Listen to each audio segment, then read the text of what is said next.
Hello everybody and welcome to the Drydock episode 360. It is the Patreon Drydock because it is the last Sunday of the month. So, well, let's just knuckle down and get on with the many questions. Texas and La Choc asks, at what scale ratio do models start giving usable data in testing? It depends what you're trying to test, but you can get good results out of pretty small models. I mean, this is one of Froude's early tanks over in Haslar, and as you can see, it's up in a loft, a roof basically, and those two planks to the side are the walkway for the average sized person. So in this case, you're looking at a model that's probably in the 1 to 350 range, so, you know, smaller than some kits that you can get these days, and yet that's actually enough to give you more than good enough data. You can actually use even down to 1 to 600, 1 to 700, 1 to 750 scale models, or smaller if you want. It obviously depends somewhat on what you are testing. If you're trying to test out, a new torpedo boat at 1 to 1200 scale, you're probably not going to get a huge amount of usable data off that because the model's going to be so small. But if you were going to try and test in these days, let's say a modern aircraft carrier, or back in the time period the channel covers a new battle cruiser at 1 to 700, you could probably get some good information off of that. But the thing you've got to remember is it very much depends on what data you are trying to get, because you can't just run, let's say, take this model and say, okay, we want to discover what the wave profile on a ship of this hull form is going to be traveling at 20 knots and just rack the flow of the water up to 20 knots and see what happens, because now you have what the water flow at 20 knots looks like on a model that is, several hundred times smaller than the actual ship. You have to take into account the scale of the model into how you're testing it. So you would have scale speed of water flow, for instance.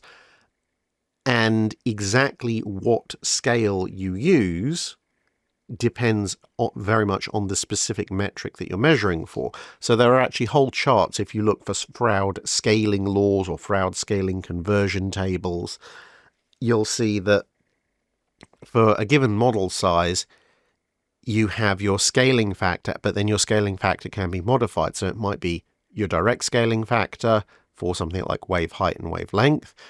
But if you're looking at the wave period, it's your scaling factor to the power of half. But if you're trying to measure the power density, that's scaling factor to the power 2.5. So just a little bit more than squared, but less than cubed.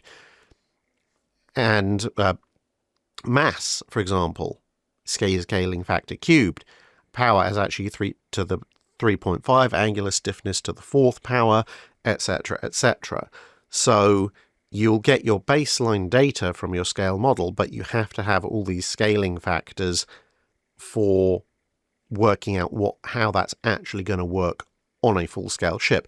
And some issues don't work in tank testing. It's simply because of the medium. You're talking about a solid object interacting with water. Water has a certain density. The density doesn't change at whatever scale you're moving at, which can be factored in for with your various scaling factors that we just described for some things, but for other things, unfortunately a relatively limited number of things, you just have to have either a really big scale model, something the size of a small boat in and of itself, or you just have to find out when you build the ship and put it into service. And for those kinds of things, generally people will calculate using formula rather than do scale tests. But as I said, those factors are relatively speaking, in the ship design world, they're not minor factors, but there are relatively few of them. And the reason I'm not going to go into extreme detail about it is because I do actually plan on doing a long video about Froude and his tank test, where I will go into a lot more detail about exactly what he was measuring and how, and what can and can't be measured in scale model tests. Lord Druken asks, in episode 355 of the Drydock, you mentioned that had the US Navy been adequately funded after the Civil War, one of the ships they would have been invested in would have been an armoured frigate for deep water operations. You also mentioned that the European navies moved away from that type of ship as the ironclad race bore on. If the US Navy had continued to develop and use armoured frigates during this time, would it have affected the naval makeup of European navies, and would it have led to the development of the armoured cruiser earlier than they historically were?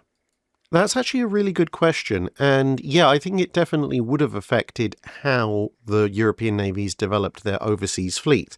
The picture, incidentally, for those of you curious, is HMS Shah, an unarmoured frigate of the period, and the reason I've included her is because she's a typical unarmoured frigate of the ironclad era, which was fine right up until she ran into the Huascar, a small South American ironclad, when it then turned out that despite theoretically having greater firepower than the Huascar, the fact that Huascar was armoured and she wasn't, meant that she had to essentially engage in a you can't touch me long-range standoff, also incidentally firing the first at-sea torpedo in a naval engagement, which missed, but it did cause a few eyebrows to be raised back in London. Now, looping back to the US Navy, the reason that the European navies rather rapidly discontinued the idea of an armoured frigate was because they were big, expensive, and for the time period, especially the mid-1860s and early 1870s,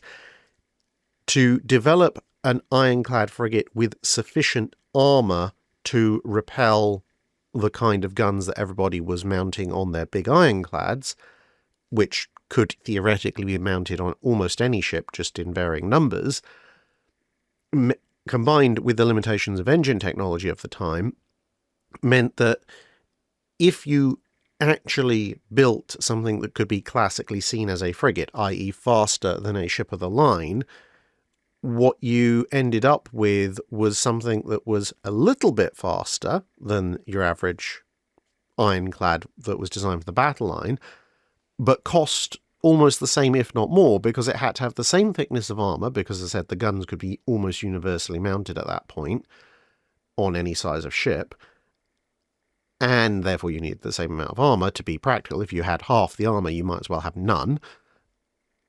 And, of course, you had fewer guns, because you needed to sacrifice something to save weight to get yourself up to speed. So essentially what you'd built was a slightly faster, slightly less well-armed ship of the line that, as I said, cost you as much, if not more, than everything else. And so, of course, your initial response might be, well, wouldn't US armoured frigates be subject to the same kinds of restrictions? And if they tried to build European-style armoured frigates, yes, but the thing is that if the US is being somewhat better funding of its navy in the aftermath of the Civil War, but is still relatively heavily into its isolationist period, as it was historically, then they're not going to want to build an ironclad battle fleet. And at that point, they can look around and take a view and go, okay, we want to build an ironclad frigate, so an armoured frigate, essentially. So this is going to be relatively swift. It's got to be relatively large because it's got to have a good cruising distance and so forth. But then when it comes to armour, do we need ironclad line of battle levels of armour? Well, probably not, because if your only opposition is likely to be foreign frigates on distant stations, as opposed to the very high chance of running into enemy ironclads that aren't that much slower than you in the much narrower confined European waters of the North Sea and the Mediterranean, then while having less armour would mean that the heaviest guns on some of those frigates, like say in the mid-1860s a 68-pounder on a British frigate, for instance, if you have 2.5, 3 inches of armour, yeah, sure, that shell or shot might come through, but it'll still stop all the explosive shells, as opposed to the armour-piercing ones, and it'll stop the lighter 32-pounder and so forth shot that are still very prevalent as the general armament of frigates at this time. And obviously, as guns scale up, this would also scale up. So, we're talking about maybe a 3-inch protection on a early to mid-1860s era frigate by the early 1870s, that might be 4 to 6 inches, but at that point ironclads are rocking 10 inches plus, and so on and so forth. And the idea would be not that it makes your armoured frigate immune to all gunfire, but it makes your armoured frigate immune to most gunfire that it will encounter. And although the enemy will have 1 or 2 guns on the ship that can still penetrate your armour, you will be carrying lots of guns that can universally penetrate the enemy. So you've gone from exchanging potential gunfire with an enemy where both sides' guns can do a lot of damage to your guns can all do damage and only a handful of their guns, if that, can do damage to you. That gives you an inherent advantage over the unarmoured frigates. And that in turn would force European navies, who were potentially thinking about deploying ships to the Western Atlantic, the Caribbean, the Eastern Pacific, etc., to at least have to try and match that, or possibly exceed it, as they probably would want to try and do. And therefore, yeah, you probably would see the development of what would later become the armoured cruiser as a distinct type, probably happening in the very late 1860s, early 1870s. Tankodromis asks, what could be gained if the Nelson class was built without torpedo tubes? So the overall weight of the torpedoes installed in the Nelson class, I can't find an exact source that says exactly how much it all adds up to, but I'm going to estimate it comes to a few hundred tons. And the reason for that is because I can find sources that tell me how much the torpedo weighs. I can find resources that tell me how much the torpedo launchers weigh. I can find resources that tell me the size, dimension, and volume, therefore, of the 2 torpedo flats that the launchers are in. Of course, you would put those spaces to other uses and so forth. But then what you don't factor into a lot of those figures is the crew to operate the torpedo launchers, and also the torpedo directors, the fire control system for the torpedoes, which are elsewhere on the ship. And you obviously, if you're going to completely eliminate the torpedo launchers, you have to eliminate all of that as well. So considering each of the torpedoes weighs a little bit over 2.5 tons apiece to start with, and things just add up from there, I would say you're probably looking at saving probably around about 150 to 200 tons total weight from all across the ship if you eliminate everything to do with torpedoes. Now, what can you do with that weight? Now, it might not sound a lot on a 35,000 ton vessel, but of course, every little counts when you're trying to get a 35,000 ton ship within the Washington Treaty limits. Now, on paper, let's say 150 tons to be a little bit conservative, that could buy you a little bit more armour, but honestly, probably not a huge amount given the total area involved, and the Nelsons have pretty good armour anyway. Could it buy you higher speed? Well, it would buy you more volume down below in which you could potentially fit more machinery, but overall, rejigging everything, maybe you could get an extra boiler in there, but you'd end up with a very tight machinery space. You'd obviously not be putting the boilers where the torpedo flats are, but you'd be relocating stuff that is immediately ahead of the boiler rooms to that area, thus freeing up that space. But I wouldn't necessarily count on getting all that much more speed out of things. A greater anti-aircraft battery is probably the most likely, although you're not going to get the full 150-ton benefit because, of course, most of that weight is down below, whereas if you stick anti-aircraft guns there right up top.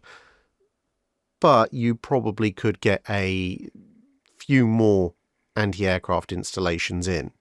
I have a feeling at the time of its launch that would probably take the form of maybe 4 more single 4.7-inch guns, but in the mid to late 1930s, when the ships go in for refits, I have a feeling that much like the single pom-poms would be replaced and supplemented, that the 4.7s, you might end up losing a couple of them, but with the extra weight, you'd be able to install a number of octuple 40mm pom-poms. Greg M. asks, Night fighting training in the 1930s. From your work, it seems the Royal Navy and the Imperial Japanese Navy took night fighting training quite seriously in the 1930s. Did they approach night fighting in similar or different ways? It also seems the US Navy didn't pay that much attention to night fighting. Is that correct? And if so, why or why not? The US Navy did pay some attention to night fighting in its fleet problems. You can find night attacks and so forth in various of those fleet problem exercises.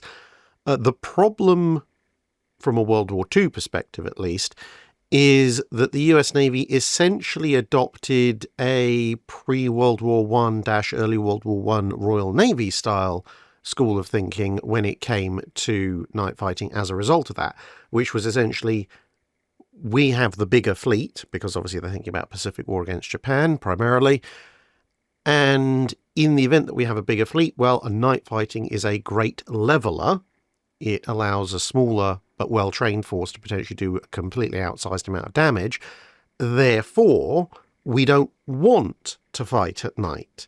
And what little night fighting doctrine was therefore developed afterwards consisted of essentially how to keep enemies away from a fleet at night if the fleet is sailing in a grand formation.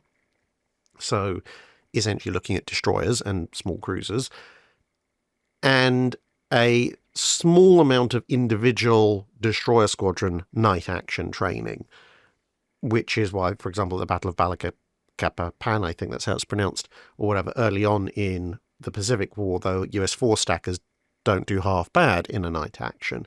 But it is relatively limited in scope and certainly doesn't really look at much outside of those two very narrow scenarios of essentially firing enough shells to keep a night attacking enemy, because you're assuming that you're the defender, away, and maybe occasionally doing, a small half squadron run with a destroyer unit that's acting independently.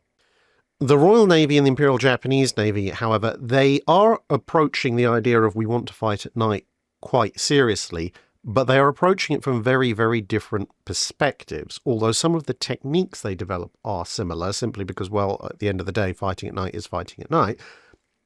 But essentially what the Japanese are coming at the problem from is the same, almost, issue that the Germans were facing in the run-up to World War I, which is the inverse of what the US Navy was then adopting, which was, we are the smaller fleet, therefore night action is a great leveller, therefore we shall use night action to reduce the number of enemy ships so that we can then win a day action. And so the Japanese night fighting looks primarily at a heavily offensive night campaign, using cruisers and destroyers primarily. The Congos get kind of lumped in there as well. But there's not really any thought to night carrier action. It's thought the carriers will engage during the day. The battleships do have some night training, but it is much more limited compared to the cruisers and the destroyers. It's essentially a kind of, well, if we end up in a night action because our lighter attack forces might end up drawing the enemy fleet into a full night action, we better have some expertise in our capital ships also fighting in a night action. But the main focus of the Japanese night fighting is around attacking a large enemy fleet with its destroyers and cruisers. And of course, scaled down slightly, that stands them in good stead in the early elements of the Guadalcanal campaign, for instance. Whereas the Royal Navy, having been essentially kicked out of the, we'll be fine, we just need to hold off the enemy until the daytime school of thought, which, as I said, the US Navy was kind of now adopting by things like the night action of the Battle of Jutland, the Royal Navy is now coming at it from a rather unique perspective in that theoretically they are one of the two largest fleets on the planet, but they are also looking quite heavily into night action. But they're looking at it from a perspective of, unlike the US and Japanese navies, which are mostly thinking about fighting each other, and therefore the fleets being fairly concentrated, they're looking at it from a perspective of potentially fighting a multi-front war. Obviously, they're not thinking about fighting Japan, Italy, and Germany all at the same time, but they are thinking potentially about having to fight one of those as a primary opponent, but then the other guy or another guy getting stuck in So, fight Germany, Italy might join in, fight Italy, Japan might throw its weight around, fight Japan, and one of Germany or Italy might start throwing their weight around in Europe. And so they're looking at localized potential inferiority, or at least equality. And therefore, because, again, night action is a great leveler, then this is going to allow you to, depending on the situation, either reduce the enemy fleet to give you an advantage in a day action, hold off the enemy fleet by inflicting enough casualties that they don't want to seek a day action if you're fighting the holding action in kind of the secondary theatre.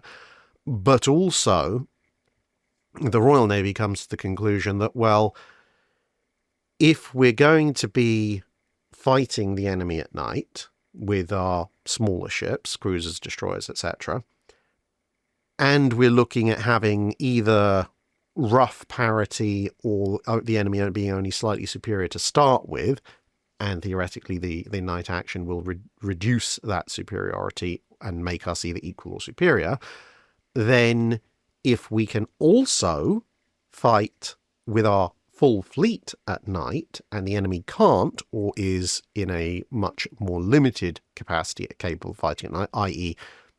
basically flipping around the night action at Jutland in terms of training, then that gives us a qualitative superiority. So even if we're, say, facing the Japanese and the Japanese have 10 ships and we have 8, obviously they don't know exactly how far Japan is going in their own night action training, but the theory goes that therefore, well, if we've got 8 ships in the Far East and our other 7 ships are in Europe, but we can fight a full battle fleet action at night, then that might make us the equivalent of a dozen ships, which actually gives us the advantage, which is good, and therefore we win, and we lose less, and therefore we can turn up back at our secondary theatre with more ships still intact from the primary theatre, or vice versa. And so the British, I think, are looking at a much more all-in night fighting training regimen. Everything from carriers and battleships all the way down to destroyers is expected to be night capable to some degree or another, which is why the British go into the war with the only night capable carriers, for instance, even if the capability is somewhat limited by the technology of the time. Now, that's not necessarily to say that the Royal Navy has the best night fighting training across the board in every aspect, because the Japanese, very heavily focusing on their destroyers and cruisers, obviously are working towards that with a great deal of intensity, and therefore that they're going to have a fair bit of experience in that. But even then, it's also a matter of what exactly the tactics are, because the Royal Navy has relatively conventional torpedoes, for example. So for its destroyers fighting a night action, they're looking at essentially getting as close as humanly possible and dumping destroyers down somebody's throat. So they're focusing on being really, really sneaky. Whereas the Japanese, because they've developed the Long Lance and other long-distance torpedoes, they're thinking about mass firing, almost shotgunning torpedoes into the water at a much greater range. So while they do have to be sneaky, they have to be slightly less sneaky than the Royal Navy. So the Japanese Navy is looking more at things like low-light acquisition and how do you find the target at a long distance at night, so that you can fire long-range torpedo salvos at them, whereas the British aren't so worried about that. They're more worried about just getting in as close as humanly possible and essentially firing when they see the enemy start to twig that maybe the opponent is there. And you see that also in Royal Navy fleet exercises. They don't look at, oh yeah, we're going to establish our battle range at, say, 15,000, 18,000 yards at night where the enemy can't see us, and then we're going to fire as if it was a day action. The Royal Navy's night fighting doctrine is essentially almost Nelsonian. Get as physically close to the enemy as possible, keeping all your guns trained on them, and essentially only really open fire either when you have them absolutely dead to rights or when you see them start to realize that something's out there. But the development of how to fight at night and what scenarios and strategies that various nations' tactics worked out better in is actually really, really interesting. There is, of course, the book Fighting in the Dark by Vince O'Hara and various other authors, which goes into it in a lot more detail. And at some point, I probably will do a longer Wednesday video looking at the whole thing. Fechtlers, Fickle, Fictile Fettler, fourth finest Fettler, Fechler forged for foreign Fictile Fettling forays, asks, on your Bremont tour, the ship had mines of various sizes, so I must ask that you put your life on the line for us and answer, what is the optimal size for a sea mine? Well, it very, very much depends on the technology you have available and what you're trying to kill. Because if your worry is, say, for example, in the least optimal situation, you're trying to kill battleships via direct contact detonation mines, then you need something that's pretty darn big. Flip that round, however, go for perhaps the most optimal situation, and you're trying to take out enemy torpedo boats, destroyers, and submarines, and you have magnetic influence fuses, which, of course, against surface ships are going to cause more damage per pound of explosive because of the way they work, and also against submarines, obviously, they detonate without needing the submarine to specifically hit the mine, then you can afford to have a much, much smaller mine. And equally, you can use a smaller mine against a capital ship if it's using a magnetic detonator. The flip side, of course, is that if you use the same size mine with a magnetic detonator as you were using previously, a big one, then obviously you'll do even more damage. And even in the era of contact mines, it depends what you're going up against. If you're going up against, say, a 1900s, early 1910s cruiser scale force, then small to medium-sized contact mines might be perfectly fine because they'll blow enough of a hole in the side of a ship, and then, well, water goes in, they probably don't have great watertight subdivision, and the ship's probably going to go down. Whereas if you are going up against a similar displacement vessel in the, let's say, 1930s or 1940s, they're at least going to have better subdivision, if not potentially even some form of torpedo defense system, which against a contact mine that hits on the side might have some effect, at which point you're going to need a considerably larger mine, even though the target is the same size, simply because the defences have improved. And of course, bigger mines you can carry fewer of on a given ship, and smaller mines you can carry more of, but there are also scales to that. For example, on a submarine that has dedicated mine launching tubes or rails built into the casing, it might not really matter whether your mine is 2/3 the size or full size, because you can only stack them so, in a single file in the tube, and perhaps it might only have a certain number of mounting or release points. So you might as well, in that case, go for a full-size mine. And on a smaller vessel, like a torpedo boat or something like that, again, whether you're carrying a dozen big anti-shipping mines or a dozen smaller anti-submarine, anti-destroyer mines, you're still just carrying a dozen mines. But if you're going onto a ship that's specifically designed to carry mines, even if it's a relatively small ship like the Bremont, or a much larger vessel like, say, one of the Sverige class or an Abdeel class mine layer, where you're now suddenly talking about potentially carrying dozens and dozens of mines, now it does start to make a difference, because now you could carry 40 or 50 full-sized mines, or you could carry 70, 80, 100 part-sized mines. And now you're talking about saturation of in a minefield, or a bigger minefield, and things like that. So unfortunately, there is no one optimal size for a sea mine. You have to think about basically what's your platform, what are you trying to cover, how densely are you trying to cover that area, and what is your target, your most likely target for these mines. Jeffrey Connolly asks, with the various talks about the Italian modern navy perhaps selling their now retired carrier, it got me curious.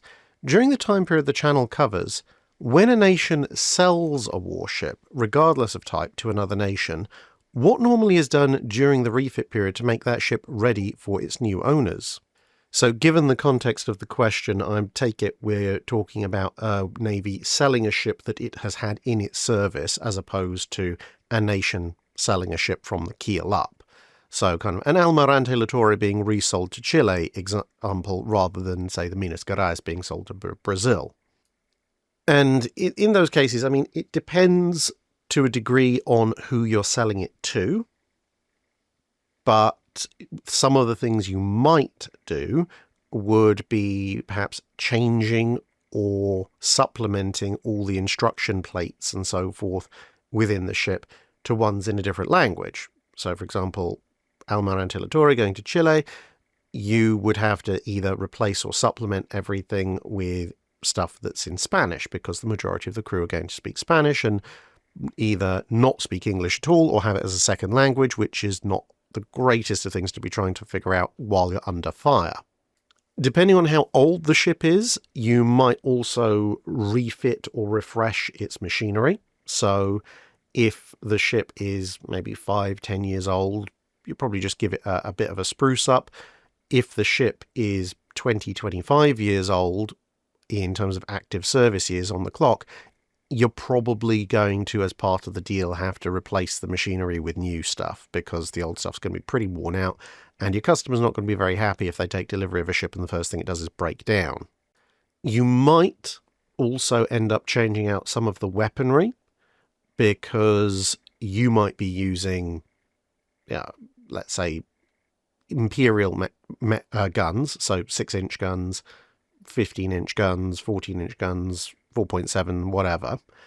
But if the navy that you're selling to primarily is operating a fleet already that perhaps comes in metric, so perhaps maybe they've mostly bought from France or Germany, and now they're buying from America or the UK, if this new ship that they're acquiring is going to be only part of a larger force, you might end up being asked, well, can you replace these 6-inch guns with 150mm guns so that we have continuity in our fleet? Depending on how recently the ship was refitted in the original Navy service, you might also be removing some of the more sensitive stuff, the fire control systems and the rangefinders. But if it's been in service for quite a while, you might leave those on because they're no longer the latest and greatest. You might also be adding or removing crew comforts. So, for example, if the ship formerly operated largely in the tropics and is going to operate mostly in a colder environment, you might be adding insulation. But conversely, if the ship previously operated mostly in a cold environment and is now going to the tropics, you might be stripping out insulation and trying to install air conditioning. And there'll also be a bunch of relatively low-level stuff that might seem unimportant, but is actually very important, which would be things like the radio communication system. Obviously, let's say if you're the Royal Navy selling to somebody, you don't want them to be using your communications gear. You want them to be using communications gear that they can actually talk to their own ships with. Or depending on local cuisine preferences, you might need to decrease the number of ovens, but increase the number of cooking ranges, or vice versa. Or increase the number of big stirring and stewing pots on board, or increase the number of ovens. It depends what the general dietary preferences of the new crew are going to be. Hark asks, what measures are in place to prevent the splinters caused by a turbine stripping its blades from travelling further downstream in the propulsion system? Even if the system is stopped as fast as possible once failure sets in, these splinters could still have made it out of the turbine and down the pipe toward the condenser. As far as I'm aware, there's not a huge amount in terms of specific kind of grates or catchment for bits of turbine blade flying along, in part because, well, if the turbine is in the middle of a disintegration, the next thing along in a linear fashion is the propulsion shaft and the gearing, and those are basically outside of the scope of the actual travel of the physical elements of the turbine blades. And yeah, as you said, you could end up in the condenser, but as you can see from this layout, this is a 1911 steam turbine power plant layout. There's quite a few twists and turns going through, so that is from the turbines to the condensers. So gravity and geometry are probably your best friends there. Although, in all honesty, the sheer amount of noise that a failing turbine is going to make is pretty much your best safeguard, because the minute a turbine starts to come apart, you are going to hear the most awful racket you have ever heard in your life, at which point you're going to be hitting every single emergency stop and it's, safety valve opening and everything like that, which is probably the best way of arresting it before it all goes horribly wrong. Because if it goes catastrophically wrong and it pipe bombs itself, which can happen, then, well, the fact that small fragments might end up in the condensers are probably the very least of your concerns. Whereas if it's a partial failure, so a few blades being stripped and so forth, then, well, partly the additional rotors further down the line in the turbine assembly are probably going to at least temporarily catch the worst of it. And everything else is just a matter of how quickly can you wind things down. And in all honesty, in terms of a major disaster and what you're talking about in terms of cost and time to repair, a few fragments of metal somehow working their way into the condenser is pocket change compared to the rest of it. If your, let's say, high pressure turbine has disintegrated sufficiently that fragments of it have flown through the low pressure turbine, probably disintegrating a good chunk of that along the way, the sheer time and cost that's going to be involved in replacing those two turbines is going to be so ridiculously in excess of the cost of replacing a condenser or two that you really aren't going to be worried about the condenser. If anything, you'll be thanking the condenser for catching a few last stray fragments and stopping it getting into the boiler system and so forth. But to be honest, if you are in the middle of a turbine failure where fragments have gotten all the way into the condenser, apart from the time and cost, you probably have much, much bigger things to be worrying about in terms of whether or not the turbine's going to turn the entire engineering section into a shrapnel-filled hellhole than any potential damage to stuff further down the line. ACC asks, could you please give us a quick rundown of naval scout plane communications? When did radios enter the scene and how did they develop? Were communications the same plane-to-plane versus plane-to-ship? And what non-radio methods of communication were tried, etc.? It varies quite considerably Navy to Navy depending on how rapidly they adopt, or in some cases de-adopt, certain systems. As Admiral Cunningham notes, at the latter stages of World War I, the Royal Navy actually had short-range voice radio systems that were being used in its destroyer fleet that then got taken away and replaced with older Morse code style radio transmitters because some of the higher-ups didn't like the idea of voice radio communications because an accurate log of exactly what had and hadn't been said was very difficult to keep with those systems, whereas that kind of attitude wasn't so prevalent in some other navies, but the availability of voice radios was a somewhat later thing in some navies.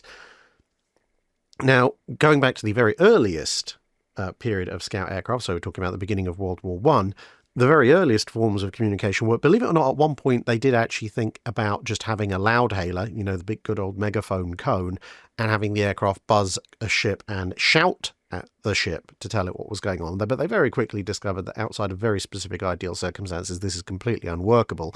And so they went for a marginally less unworkable system, which consisted of the aircraft going and making an observation. And once it made its observation, the aircraft would then come back to the ship that it was observing for. The pilot, or potentially the observer, if it was a two-man aircraft, would write down what they had observed, and then it would be put in a little bag with a weight, and the aircraft would be flown over the ship that they were doing the observation for, ideally at low altitude, and the person on board, either the pilot or the observer, would chuck the weighted bag out of the aircraft and hope that his throw was good enough that it either landed on the ship or very, very close by, at which point the bag would be fished out, the note would be read, and the relevant observations would be accounted for in whatever the ship was doing. It was not the world's most efficient system, but it had the slight advantage of the message might actually be coherent. Very quickly, obviously, though, they realised that this really wasn't a way that they could go on, and so they ended up with short-range radio being adopted pretty much as soon as scout aircraft could actually physically carry the blasted things and power them. And, of course, initially this would be Morse code-style radio. Over time, it would evolve into voice radio, although again, exactly when depended on the capability of the aircraft. Could it carry the system? And what range was this? And also, what type of scouting was the aircraft doing? Ideally, if you had a big scout aircraft, you might carry both systems, but a voice radio would be a relatively short-range system, but perhaps could be used, certainly by the time of World War II, for something like shore bombardment or spotting fall of shot in an action, because at that point the aircraft might only be 5-10 miles away, and it could make a voice report to the ship, and it didn't really matter if somebody intercepted it, because telling the ship in question specific gunnery corrections, like 400 yards over or whatever, that doesn't really have any benefit to anybody else who happens to be listening in. Whereas if you were going, let's say, 200-300 miles away on a long-distance recon flight from a carrier, well, early voice radios wouldn't reach that far, and certainly not in any intelligible form. And so at that point you might need the old dot dash sequence, because also on a larger multi-seat aircraft, now you could also encrypt those communications, which will be quite handy, because suddenly, if a scout aircraft goes, I found the enemy battle fleet, it is 2 carriers and 6 battleships at this position going in this direction at this speed, knowing that your enemy has spotted you and whether or not that observation is accurate is actually very useful to the enemy. So now being able to encrypt that is actually quite a handy feature.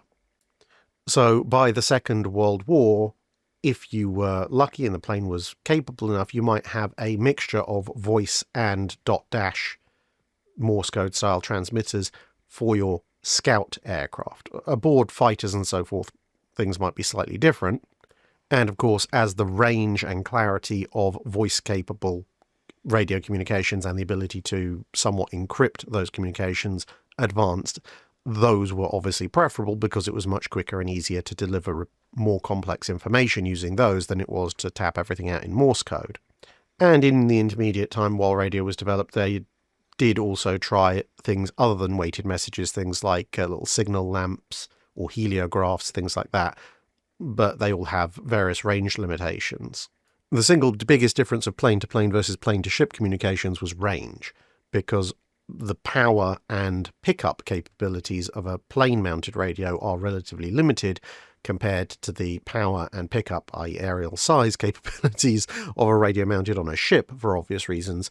So a ship could transmit information to an aircraft at much greater ranges than an aircraft could transmit information back to a ship, but the range that an aircraft could transmit information back to a ship was still considerably greater than the range at which an aircraft could transmit information to another aircraft, simply because a ship could pick up a much weaker signal and make sense of it. Joao Rita asks, depth charges. As far as I know, ships, at least destroyers and escorts, carried both depth charge racks and depth charge mortars. Were the charges different for each system, or was it the same charge, just used slightly differently? It very much depends on the time period and the ship. The depth charges that you might find on K guns and Y guns, as you can see here aboard USS Slater, might be very similar to the ones you find on the depth charge rails at the stern of a ship, but they might also be very different. Now, at an absolute minimum, the depth charges used on K guns, Y guns, and other depth charge mortars need to be stressed to be able to take the acceleration of being fired by said mortar and then the impact of hitting the sea, as opposed to the ones on the rails which just get rolled off the back of the ship. So at a minimum there's going to be that difference, but you might end up just making all of your depth charges capable of withstanding that, at which point, yes, you could actually use exactly the same depth charges on your stern as you do on your K guns and Y guns. There's a certain amount of uniformity to that. But if you're going to use a full-scale depth charge, the thing that just looks like a 55-gallon drum of explosive, as you can see here, switching over to the stern of the Slater, these are a bit simpler than the ones we saw a minute ago, but they're also a bit larger. So they might carry a bit more explosive, but they therefore are going to be heavier. And with these rail-mounted depth charges, well, once they're stuck on the rails, which is generally done in dry dock or at a dock side, not so much in dry docks usually, but when the ship's in port, well, you just got to let them roll. That's fairly easy. Whereas ones on K guns and Y guns, you've got to lift them into position either with several people or with the help of a small crane. And of course, the heavier they are, if you want them to fly a certain distance, then you're going to need a bigger charge, a more powerful K gun or Y gun. If they're slightly lighter, then you can get them to go that distance with a smaller charge and therefore a less powerful K gun or Y gun, and so forth. And also, if you're just firing a big cylinder sideways, which you can do, it's aerodynamics and therefore your aim is not going to necessarily be ideal. Whereas if you have something that's perhaps a little bit more aerodynamic and hydrodynamically shaped, so switching back to the, in this case, starboard side of the Slater, then these things might fly a little bit more accurately and sink a little bit more accurately and perhaps a little bit faster as well. So in the early days of using K guns and Y guns, and perhaps in the simpler ships of the early World War II period where they're just churning them out as fast as possible, then yes, you would find pretty much a commonality between the depth charges on the mortars and the depth charges on the rails. But as time went on, you started to see relatively significant differences between the two come into play. Captain Oblivious asks, in a video I saw on the submarine HMS Seal, it stated that the captain ordered the 11-ton drop keel released in an attempt to free itself from the bottom. Could you describe or show a picture or diagram of the drop keel on that class, if available, or a generic one if not? Drop keels were common in early submarines, but I thought they weren't really used in World War II era subs. Did many World War II era subs have them? Or was that class, for Seal, that's the Grampus class by the way, the swan song of drop keels? While I wasn't able to scare up plans of the Grampus class at short notice, I was able to get a copy of this rather detailed plan of HMS Thames, which was a contemporary large submarine immediately preceding the Grampus type. And as you can see at the bottom there, you've got two sort of purplish blocks labelled drop keel. So the Thames class actually has two drop keels, which you'll see references to at some points. In other submarines, it might just be the one, because they'd be smaller. But in the Thames class, as you can see here, that there are the two. The purpose of these drop keels in submarines, especially early submarines, partly was to protect the underside of the submarine if it happened to go onto the seabed, deliberately or unintentionally. And initially, the entire keel, or a good chunk of it, was detachable. Obviously, as submarines got larger and larger, then the drop keel would only be a small part of any overall keel setup underneath, if indeed it had any at all. And as Captain Oblivious noted, they were far more common in World War I era subs. They do still occur in World War II era subs of various descriptions, mostly interwar subs that have gone into World War II. Some U-boats, some early U-boats still had drop keels, although the main run of German U-boats generally didn't. For example, the inspection of HMS Graf, the captured U-boat, notes that it doesn't have any drop keels, but the British do tend to retain their drop keels in their designs for a little bit longer than most. Drop keels gradually would be replaced by a number of other things, either just solid ballast, which in theory could be released, especially if it was held between the pressure hull and the casing, but that would vary. Or emergency tanks, which would have dedicated single-use air flasks, and those tanks would normally be filled with water, and then in an absolute emergency, you basically hit emergency button, those air flasks would blow those safety tanks, and you'd get a bunch of buoyancy, which was a similar idea to the drop keel, in that you drop the keel, or part of it, now suddenly you have a bunch of extra buoyancy. The main limitation of the drop keel was that because it was usually several tons, if you dropped it, there was a fairly good chance you would no longer have the ability to flood your sub enough to dive again. So it was a kind of a very last-ditch measure.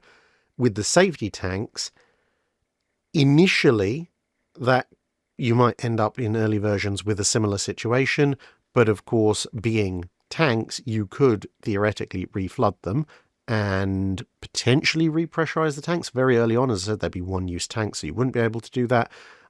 But later on, you could potentially reflood the safety tanks and recharge the air flasks, which would then allow you to regain diving capability if that was something you wanted to do. So the drop keel is present in some subs, but not others during the Second World War. But in terms of it coming back these days, well, it could be for a variety of reasons. Could be safety, could be the fact that it's just a relatively low volume, low profile way of getting that emergency safety buoyancy as compared to tanks and so forth. There's also a quieter way of doing it. So if you want to use internal hull volume for something else, a drop keel might be useful. Or if you're making it from somewhat lighter materials and you're intending to perhaps do operations where your submarine is going to go to ground quite literally, then a drop keel might be useful in those situations because, yeah, it'll protect your hull, and then you can also drop it if you need to for whatever reason in an emergency.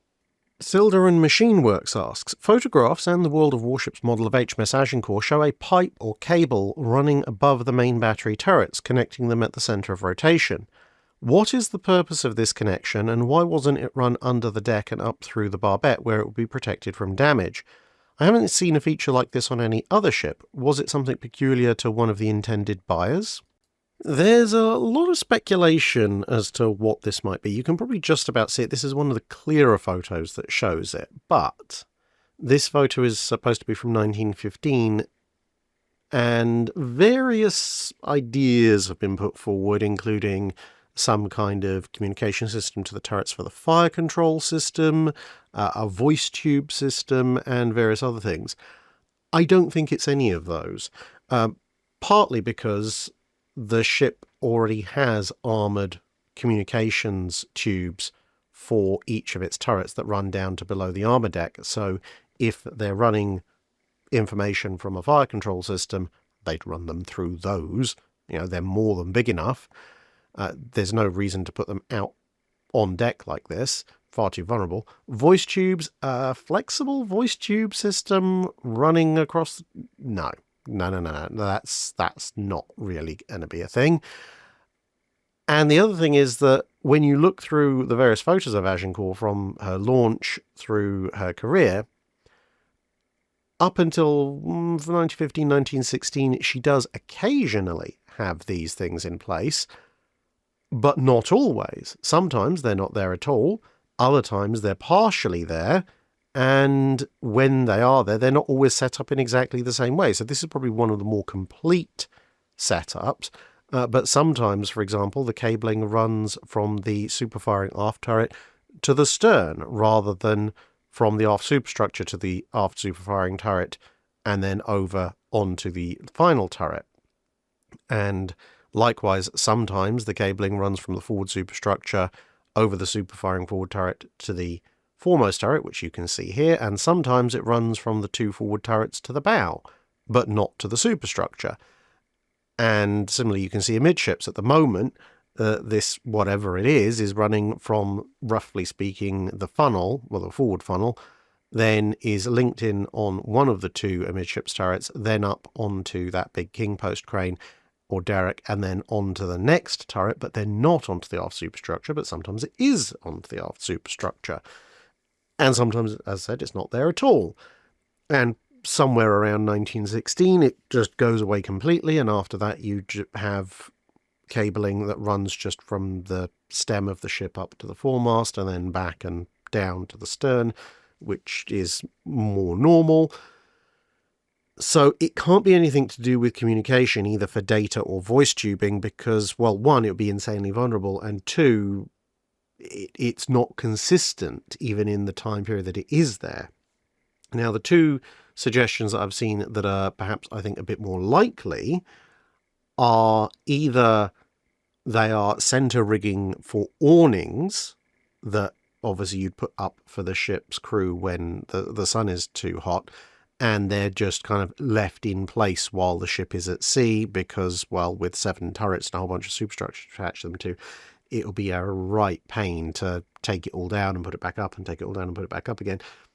Now, that possibly has some merit because on the pictures where it doesn't seem to appear up to 1916 tend to be the pictures when Agincourt is probably heading out for gunfire practice or potentially into action, which is obviously when you'd want to clear this stuff, whereas in pictures where she's clearly just cruising or just in harbour or something, this stuff is more prevalent, which would support the idea that perhaps it is some kind of awning drapery for the ship. The other idea is that it potentially is a long radio aerial cable, which is possible. It wouldn't explain the appearance, disappearance, and reconfiguration of it, but it would make a certain amount of sense, perhaps with a very early radio system, and then presumably in 1916 when the new rigging setup is put in, perhaps a new long radio aerial is run up and above, and that's why it goes away. So I think those are the two most likely. I tend to go towards it's the awning setup more so than the radio setup because of that constant changing. I mean, why in battle would you then immediately remove your ability to communicate at long distances? That doesn't seem to make a huge amount of sense to me. But I really, really don't think it's anything to do with internal communications for the ship. Lieutenant William Bush asks, the speeds quoted in Wikipedia for the 6 carriers of the Japanese First Air Fleet vary from 28 knots for Kaga to 34.5 knots for the Shikakus. Did this range of speed of 6.5 knots raise any problems during operations? It had the potential to, but generally speaking, for the relatively short amount of time that the Kido Butai existed, it didn't. And that's for 2 reasons. Firstly, Kaga, although the slowest of the bunch, is paired in 1st Carrier Division with a Kagi, which, while a little bit faster than Kaga, about just over 31 knots, is still substantially slower than Soryu, Hiryu, Shikaku, and Suikaku, which are all 34 knots or faster. And the Japanese tend to operate their carriers in, at least early on, in paired divisions, so essentially they've stuck the 2 oldest and slowest fleet carriers together. But when you're cruising, you tend to be moving in the teens, or if you're fast cruising in the low 20s of knots, so everybody could keep up at the same speed. That wasn't so much of a problem. And because everyone operates in paired carrier divisions, when you go to conduct flight operations, then Akagi and Kaga can go off and conduct flight operations at their speed. Soryu and Hiryu would do it at their speed. Shikaku and Zuikaku would do it at their speed. So if everybody is operating at absolute full speed to run air operations, then yes, you might end up with some sort of spread amongst the Kido Butai, but they have to have some distance between them anyway for safety reasons, and the Kido Butai is operating under the premise that it is not in close proximity to enemy capital ships, so the spreading out wouldn't be so much of a problem as long as you can regroup afterwards, and thanks to the Japanese practice of launching partial flight deck loads for each strike and grouping them all up, their launch times are fairly narrow, and fairly short, so they don't have to be running at different speeds for an hour and a half, 2 hours. They can be running at different speeds for 20 minutes, at which point, 6.5 knots, that's about 7.5 miles an hour, so for 20 minutes, half an hour of flight ops, you might end up with a 3-mile spread, and, if Kaga had started off with a slight lead, that's well within the scope of the formation to cope with anyway.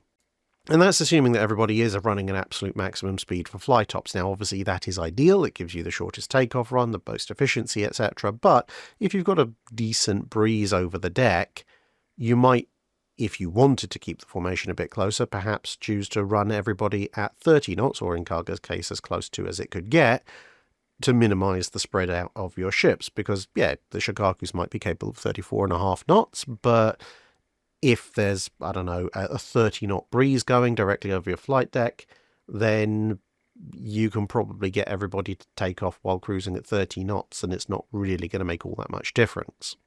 So you did have to take account of it, and obviously if you had to leg it from or towards an enemy fleet, it potentially could cause issues.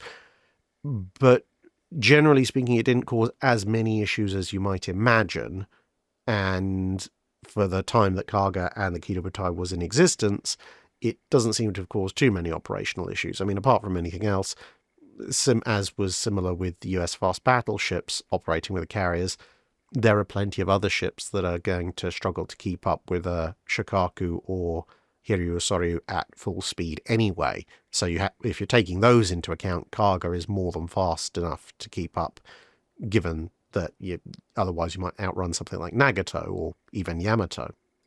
Assuming that you're all operating together, of course.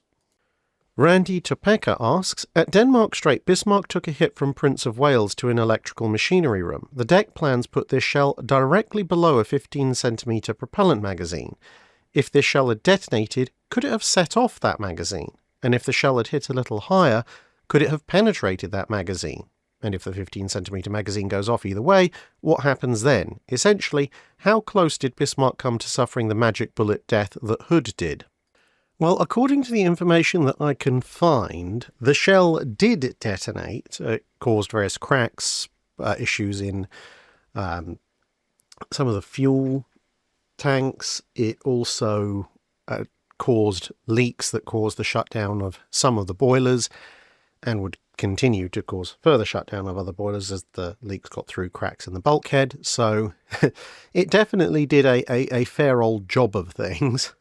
It's also one of the ultimate proofs as to why anyone who claims that Bismarck's machinery spaces were perfectly fine when she sank it in her final battle is a complete liar, because, well, by the time she'd finished the Battle of Denmark Strait, 2 of her boilers were out of action and leaking, and they'd had to evacuate the compartment. So, yeah, that by definition is not an intact machinery space. But, in any case, when you chart the position of the hit against the ship's armour scheme, there isn't a huge amount of vertical element for the shell to travel higher before it would intercept the main belt. Now, at the ranges that the hit takes place, it is theoretically possible for the British shell to penetrate the Bismarck's armour belt. However, that is assuming a 90-degree impact, as in, it's hitting broadside on. And of course, if it was to hit directly adjacent to the 150mm magazine, it's going to have gone through some water, so it'll have lost a little bit of its ability to penetrate, and it's not hitting perfectly broadside on. So whether or not it would have actually penetrated, possibly, maybe not. I'd have to run the oblique angle calculations specifically for that situation, which would be a little bit of a task, but it might be an interesting one to do going forward. But equally, as I said, the shell could have hit just a fraction higher up on the ship as well. Now, in either case, whether it would be by direct penetration or by just hitting slightly higher and thus the explosion going up through a deck into the magazine, let's say for whatever reason it goes into the magazine and the magazine catches fire, would that cause a Hood-like detonation of Bismarck? In the first principle, no, simply because where the magazine is, the cartridge and propellant magazine for the 150mm, where that is within the ship is somewhat further apart from Bismarck's main 15-inch forward magazines than the 4-inch magazine that caught fire in Hood is relative to Hood's 15-inch magazines. And it also depends what happens. Is it a case of something hot penetrates the magazine, causing a fire, which could then be smothered? It might progress not explosively, as in it might be a rapid deflagration. It might start to burn, but then somebody activates the sprinklers and puts it out, in which case it would be bad, but it would essentially knock out that 150mm gun mount, but that would be pretty much it. But if it is either a direct hit, so shell comes in, blows up, kills everyone in there and sets the whole thing off, or starts it burning, or the shell detonates underneath and shrapnel and fragments come up and kill everybody in there, or kill or wound people such that they can't flood the magazine, etc. Let's say for whatever case, the magazine goes off, it burns very rapidly and or it explodes. What would that do? It's relatively unlikely, again, to set off Bismarck's main magazines. It could theoretically happen, but I wouldn't put the odds above 50-50. I wouldn't put them at 50-50 either, but basically it would be less likely to set off Bismarck's main magazines than likely. There's a small chance with some very bad dice rolls for Bismarck. The bigger problem is going to be the fact that this thing is nestled in the middle of a bunch of the forward machinery spaces, and of course is relatively close to the outside of the ship. So any explosion will be somewhat contained by the armour deck above, but it's going to knock out a good chunk of Bismarck's machinery, either directly through just blowing it to pieces or through leaks and fire and flooding coming through. It's going to cause massive loss of fuel. It's going to cause a big hole in the side of the hull, so there's going to be water coming in from there. So if that magazine had been set off, then you wouldn't have a Hood-like boom, there goes the ship, but I think you definitely would have a fairly major explosion, which would result in Bismarck being almost immediately crippled as far as mobility is concerned. So she'd have a huge hole in the side, she'd be listing, she'd be slowed down massively. Essentially, apart from the fact that she'd probably still have control of her rudders, she'd almost be in a similar situation to the one that she was in shortly after the battle was joined in her final battle. And in that kind of circumstance, she's probably not long for this world. Because A, this hit happens before Hood is hit. So she's not hitting Hood. If she's starting to keel over like this, probably the main guns aren't firing at all, and even if they are, their entire situation is going to be completely different. Depending on how bad the list is, they may not even be able to range out that far, although Bismarck does have some pretty decent gun elevation. And as she slows down, Prinz Eugen's going to have to evade. Norfolk and Suffolk are going to catch up a lot quicker and easier, and of course, in all the confusion, the British ships will have completed their final turn and brought all their guns to bear, and with Bismarck very much in a position of either not being able to fire back at all or not being able to fire back accurately, she's probably just going to get picked apart by Hood and Prince of Wales in relatively short order. So essentially a slightly more dramatic version of what happened to her in her final battle just a few days earlier. Nick Brodar asks, could the Imperial Japanese Navy have mounted an effective carrier campaign during 1943 and early 1944 to slow the US Navy's progress? Theoretically, in early to mid-1943, it's possible. As you get towards the end of 1943 and early 44, it becomes less and less possible.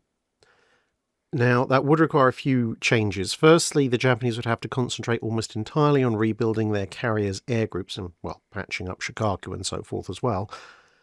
But the Japanese, it did have a bit of a weird problem in that despite the fact they kept losing carrier air groups in action, particularly during the Guadalcanal campaign, obviously, they keep rebuilding the air groups and then sending the air groups ashore to bolster land-based air defence, and then when they get cut apart and mauled, they have to restart the whole process again, and so on and so forth. So, assuming that they don't do that, And they make a very clear distinction between these are the land-based forces, they will defend the land. These are the carrier-based forces, they will only be aboard the carriers and they will only be acting from the carriers. That would allow them to not have to rebuild the air groups quite so often and allow those pilots to gain a bit more experience, plus perhaps get a little bit of a strategic reserve of pilots. And as I said, they're going to have to be patching up from the damage of the Guadalcanal campaign themselves. So very early 43, let's say they follow that. So that brings us to late spring, early summer 1943. Now at that point, the US has Enterprise and Saratoga, but that's pretty much it. The first of the Essexes are coming online, but they're not particularly experienced, and some of the ones that are beginning to come online aren't in theatre either. So technically speaking, the Japanese have a carrier advantage, but the US is kind of mopping up the Solomon Islands campaign, and they've really got a bit of a hold on that. And obviously they've got land-based air forces and so forth. So I wouldn't necessarily try and really intervene all that much there, because that's just asking for your air groups to get mauled again. Instead, now there are some very limited options for the Japanese here, but if I was in command of the Japanese forces, I'm on a very short timer, because by the time the US starts to launch the Tarawa campaign and then the Marshall and Gilbert's campaign, the US is beginning to get a definitive advantage in overall carrier numbers. It's not as great as it'll happen at Philippine Sea, but it is still there. And of course, they've got newer modern ships and so on and so forth. So while you could potentially challenge the Tarawa or Gilbert and Marshall landings in the way that Admiral Spruance feared that they would the most, i.e. shadow box round at a distance to keep his attention while launching a surface-based attack on the landing ships, or potentially distracting him with a surface-based force while sneaking a carrier force around and then hitting the landings directly, bypassing Spruance's carriers. You could do that, but it'd be a very high stakes, high stakes, high reward, but potentially very disastrous move. Of course, the Japanese don't know that the Allies have penetrated their communications, but if they transmit any of this, then the Allies are going to know what's going on, and Spruance can take appropriate countermeasures. But if I was the Japanese, I would go for the logistics train, actually. And not necessarily the fleet logistics train out at sea, because that's a little bit too close to the main US fleet. But I would take advantage of the range of my aircraft and the fact that I still hold a reasonable number of frontline positions, and perhaps instead aim for places like Espiritu Santo and other similar islands and atolls that the US has turned into logistical bases. So essentially bypass the front line, bypass the main US fleet, such as they are in spring, summer 43. And I can afford to launch a long-distance strike because, well, islands don't tend to move. So launch a really early morning heavy strike against these logistical bases, which would be a fair surprise, assuming I keep relatively decent communications blackouts, maybe only issue the orders by hand. Admittedly, this is using a little bit of future knowledge, but issue and discuss the orders in person in Japan, and then the ships and the commanders physically sail out, which don't transmit anything. And if you can hit and blow up and damage the logistical ships, the supply depots, etc., and then just skedaddle, the US has to rebuild all of that. Now, they can rebuild all of that, and almost certainly they will reinforce it with anti-aircraft batteries and so forth to avoid that happening in the future, but it will significantly delay them, because every time you do that, that interrupts the supply of spare parts and ammunition to the front lines, which pauses US operations and forces them to regather their ships and rethink everything. It's not going to work long term, because ultimately in the end the US is just building up a larger and larger carrier force, but it would significantly disrupt and delay US operations for a good few months, I would say. Elliot W. James asks, using Ultimate Admiral Dreadnought, build HMS Agincourt and then improve her. Okay, so with a rough and ready build, I managed to come up with this, which I had to use the 32,800 ton ultimate hull simply just to get the hull length. But as you can see, I've actually brought the weight in only about 500 tons above the actual displacement of Agincourt, which isn't too bad for a quick build. Now, funnily enough, Ultimate Admiral Dreadnoughts doesn't actually allow you to have 7 centerline turrets, so you can't actually build Agincourt in the game using standard methods. But if you look very carefully, you might note that the 2 centerline turrets are very slightly offset from one another, and that's because the rear of the 2 amidships turrets is actually a wing turret that's extremely close to the centerline. I chose this hull form as this was the hull form that gave me closest to the upper deck layout. It's not perfect, but it'll do. And as you can see, I've got the superstructure in the right place. I've got all the main guns in the right place. I've got the armor set up, fuel type, etc. All of that's been set up. Range is about right. Speed is about right. It's a good facsimile for Agincourt, at least certainly for something that I kind of threw together in about 10 minutes. And here's my rough and ready improvement. So this took me about 5 minutes to change. Didn't really change anything about the hull, except for I switched it from coal to oil fuel, which saved me a bit of weight.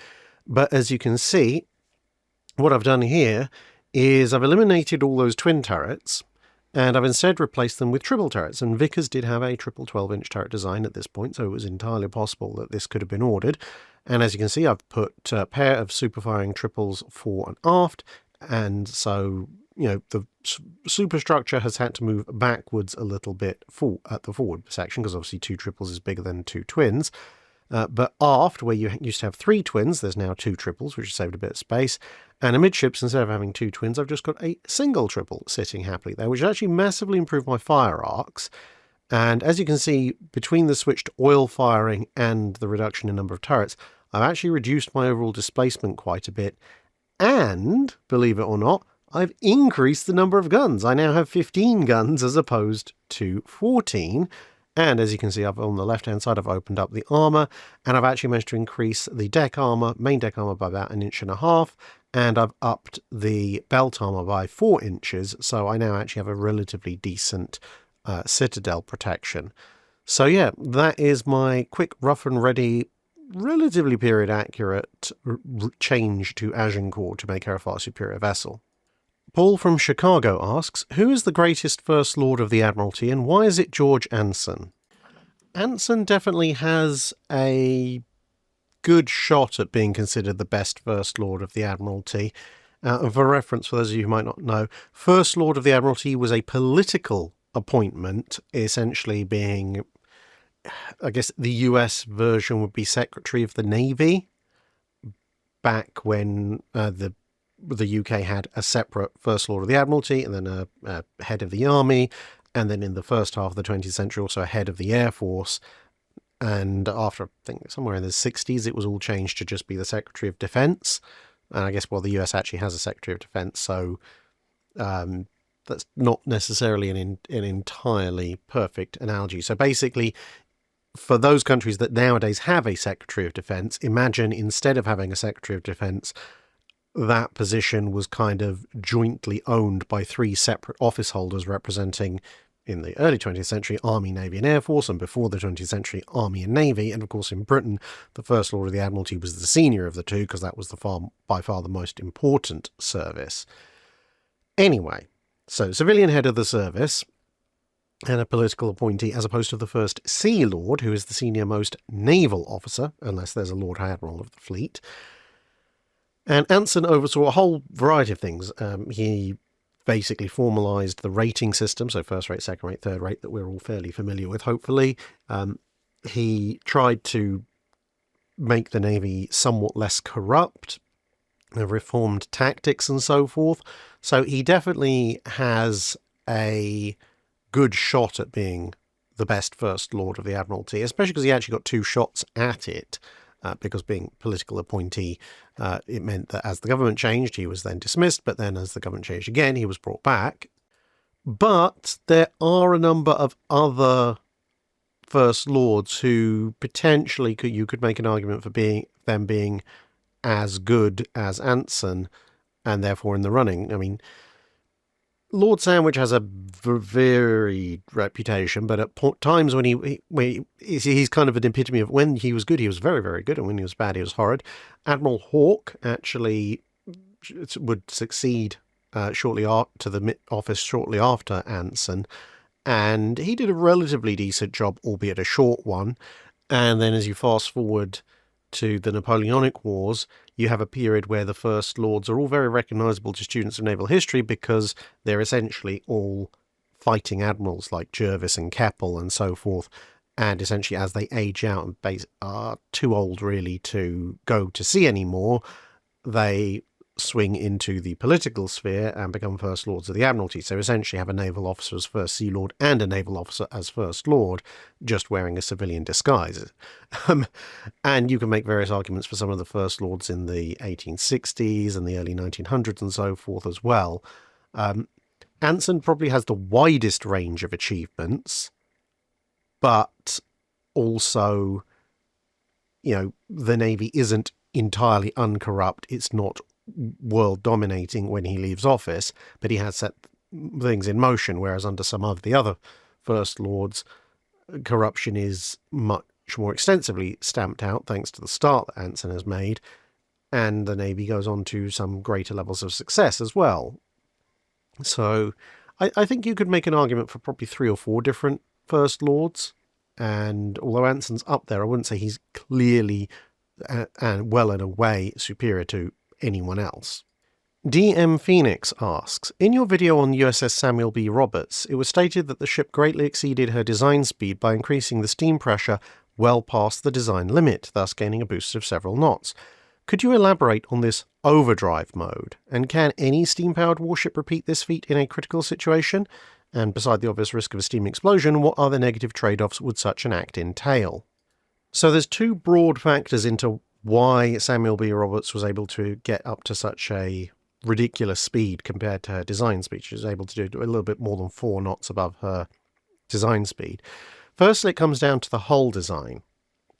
Now, as I covered in the recent sort of mini-series in US Destroyer Escorts, what had happened with the original US Destroyer Escorts, the Everts class, is they suddenly discovered they couldn't have the power plant they wanted, and they also couldn't have the secondary power plant they really wanted. So they'd had to expand the hull, make it a bit longer in the Buckley class to fit a turbo-electric drive, which was bigger and heavier. And then they discovered, actually, this hull form is actually quite nice. We're going to stick with it as the basis for pretty much all the follow-up classes. And so when you wind around to the John C. Butler class, which is what Samuel B. Roberts is part of, although they've made a few changes to the upper works, cut down the superstructure and so forth, fundamentally, the basic hull of the John C. Butler at 306 foot long and 37 foot wide is the same as the Buckley. So you've got a slightly longer than originally planned hull with the volume to fit a turbo-electric drive, except that the John C. Butler class is now fitting a geared turbine set, which is a considerably lighter set than the turbo-electric drive found on the Buckley. So you look at the turbo-electric driven destroyer escorts, the Buckleys and the Rudderows, and they're several hundred tons heavier on the same hull form as the John C. Butlers. And the John C. Butlers, with their geared turbines, theoretically, their turbines are set for the same amount of shaft horsepower. So you've got a similar amount of shaft horsepower, which theoretically is therefore giving you a similar speed of about 24 knots on a normal service. But it's actually doing that on a hull that is considerably, bearing in mind we're talking about, sub 2,000 tons, considerably lighter by several hundred tons than other ships that can do 24 knots, and even the turbo-electric ships could do a couple of knots more than that if they really had to. So essentially she's a lightened speed ship for the purposes of going into overdrive. And then you have the fact that being a steam turbine vessel, you have the rated power output and pressure of a boiler and steam turbine set, but That is not the maximum it is capable of doing, usually. What you have when you say, right, this boiler and turbine set will generate X amount of shaft horsepower, is you're saying it will safely and consistently generate this amount of shaft horsepower with a given amount of wear and tear, such that it should have an expected machinery life of approximately X. It's usually around 20 years, but in wartime that can be somewhat reduced. But of course, that means you do have a little bit of overhead. In fact, you've got several degrees of overhead. You've got the, how far can you push it beyond that, and quote unquote only, all you're doing is essentially eroding away the durability of the engine. So push it past a certain power, in this case 12,000 horsepower, and essentially what you're doing is you're causing excess wear and tear in terms of hours steamed. So if you kept running at that kind of speed, then instead of having to do maintenance, let's say arbitrarily every 5,000 miles of steaming, and your machinery will last 20 years, if you run it at, using completely arbitrary figures here to get the point across, if you say ran it at 14,000 shaft horsepower, you might be able to do that, but you'd have to do engine maintenance every 1,000 miles, and the machinery would only last 5 years. That's not very economical, so you don't do that normally. But you, in theory, can. The material qualities of the boiler and the turbine would allow you to do that, as long as you feed more fuel in, obviously get the mixture right, and push the pressure up somewhat. Beyond that is the realm of you're now actually doing damage to the system. As in, once you stop running these engines, they're going to pack up most likely, and you're going to need a really deep overhaul. And then beyond that, there's a very narrow margin of not only you now doing damage to the engines, and you're also massively shortening their overall lifespan, you're now also approaching the point of, we can't guarantee the material integrity of your boilers. They may randomly explode at any given moment because they're not designed for this pressure. They've exceeded their safety factor. And with Samuel B. Roberts, she's essentially a hot rod as far as destroyer escorts go anyway, because of being several hundred tons lighter than the hull is technically designed for.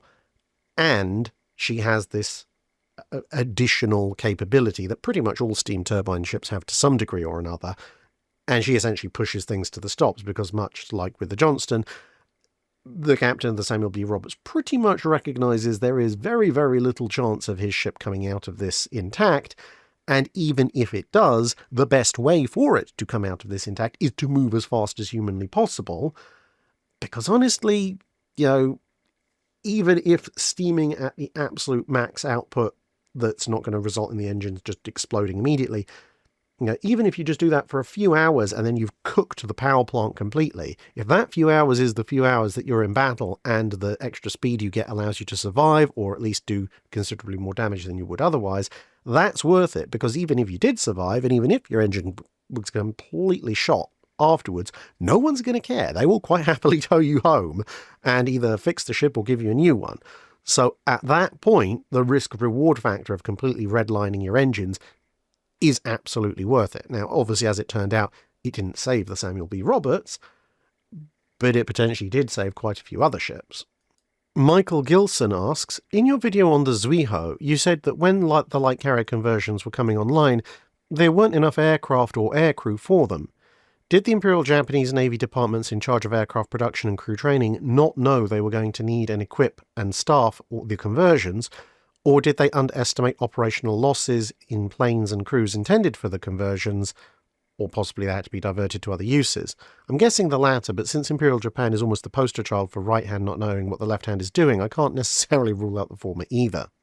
It's a whole combination of factors. Partly it was that the Japanese were sustaining losses in aircraft and aircrews at a slightly greater rate than they were anticipating. Partly it was due to the fact that although Japan did initiate the Pacific campaign of World War II by attacking Pearl Harbor, they felt that they were forced into it by the US blockade on various key infrastructure and equipment like oil. And so their plans for war, and therefore when they would have to do these conversions, when they would need more aircrew, when they would need more aircraft, all of their plans actually looked for a war starting somewhat later than December 7th, 1941, So everything was happening a little bit ahead of schedule as far as they were concerned. And then on top of that, you also have the success that Japan had, which, although, yes, technically that was all planned for on paper, there was a certain degree of, oh, this is working a lot more than we thought it was. And of course, the Japanese Navy didn't just have aircraft commitments to their carriers, they had aircraft commitments to various land bases as well. And they were in the middle of transitioning from one type to another. You know, the A6M, the Zero, was a pretty new aircraft of the Japanese Navy in 1941, which is part of the reason why there were quite a number of A5Ms around in various guises, including on a number of the Japanese light carriers. So it's a whole slew of factors. They hadn't quite anticipated how many aircraft they were going to need when their invasion of the Western Pacific went quite as well as it did. They hadn't quite anticipated war breaking out just quite as soon as it had. And they didn't quite account for attritional losses in both, combat and non-combat related roles for pilots and aircraft, and factor all those things together. And they were just coming up with, well, we can train X pilots per year or per month, and we can make Y number of aircraft. But there are so many demands that something is going to have to give. And given that at the time the Kido Butai seemed to be the front line, and some of the more critical recent captures were also deemed front line, they were the ones that got all the shiny new A6Ms and so forth.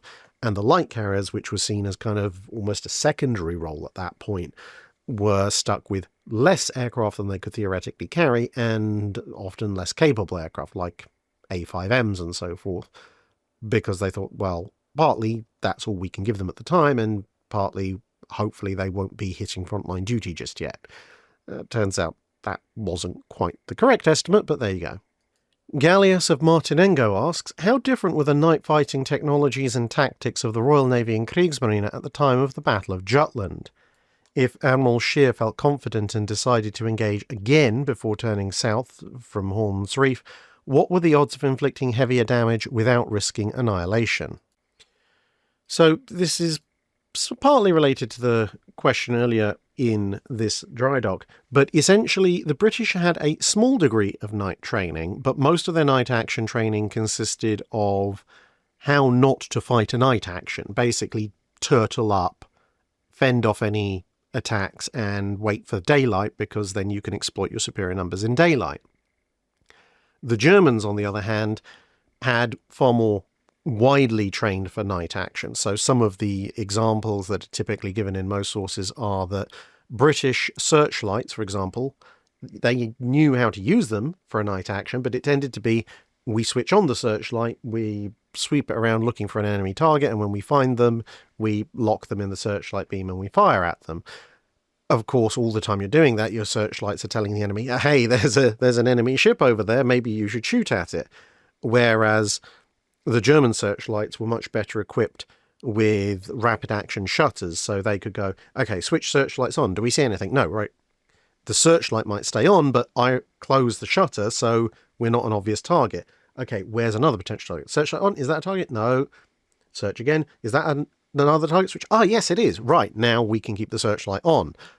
So minimizing the chance of an enemy figuring out where they are.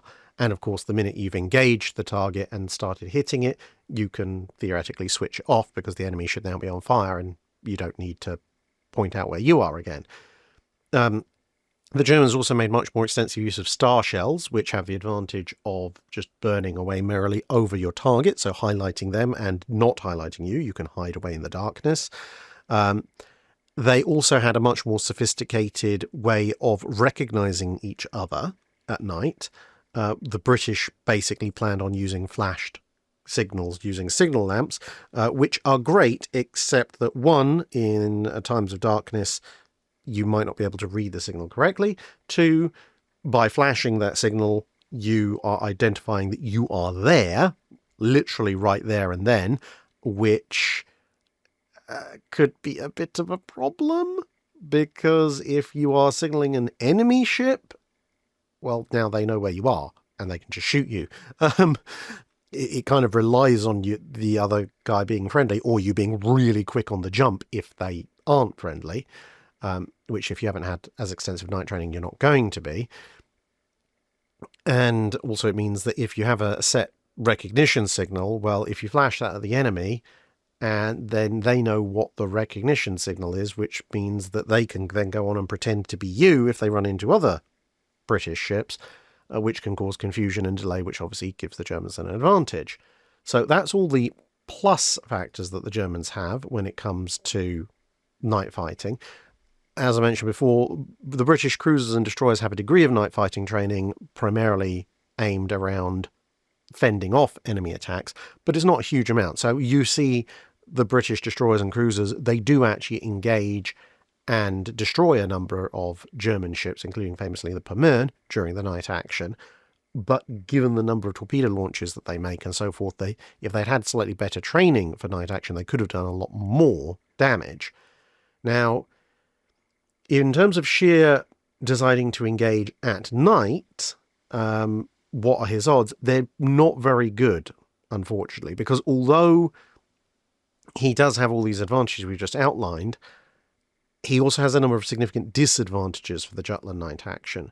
Firstly, thanks to the torpedo strikes that he's launched earlier in the day, his smaller craft, especially the destroyers and torpedo boats, are actually running quite short of torpedoes.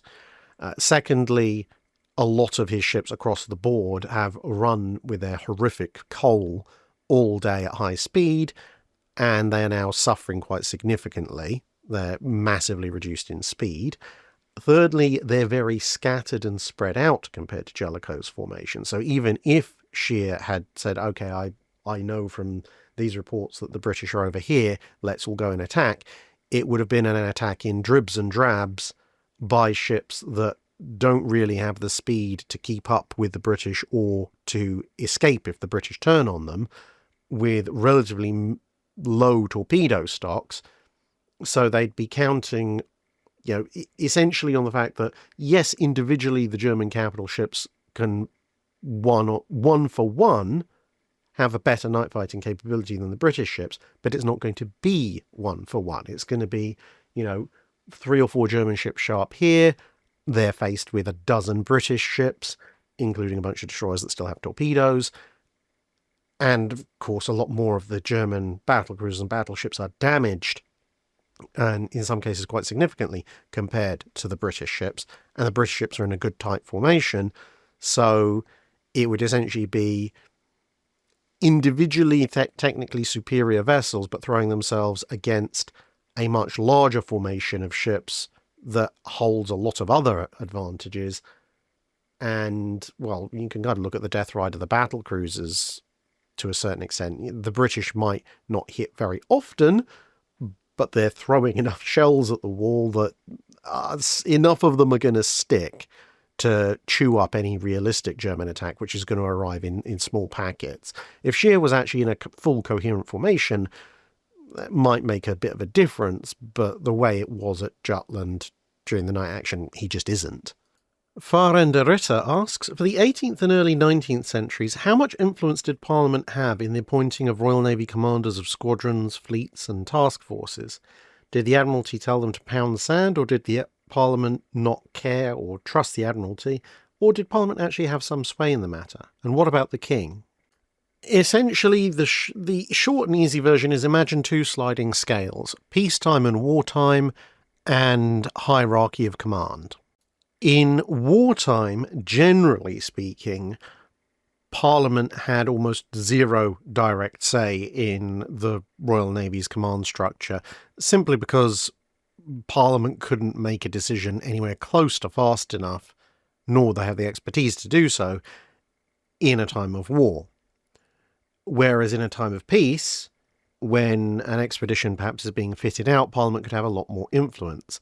But it would usually be in the form of individual members of Parliament turning around and saying, well, my son's cousin's nephew's wife's third brother or something is in the Navy. I would really appreciate him being put in. Of course, you do have the slight conflict of interest, you might call it these days, wherein a lot of naval officers, either temporarily or permanently retired or on half pay, became politicians.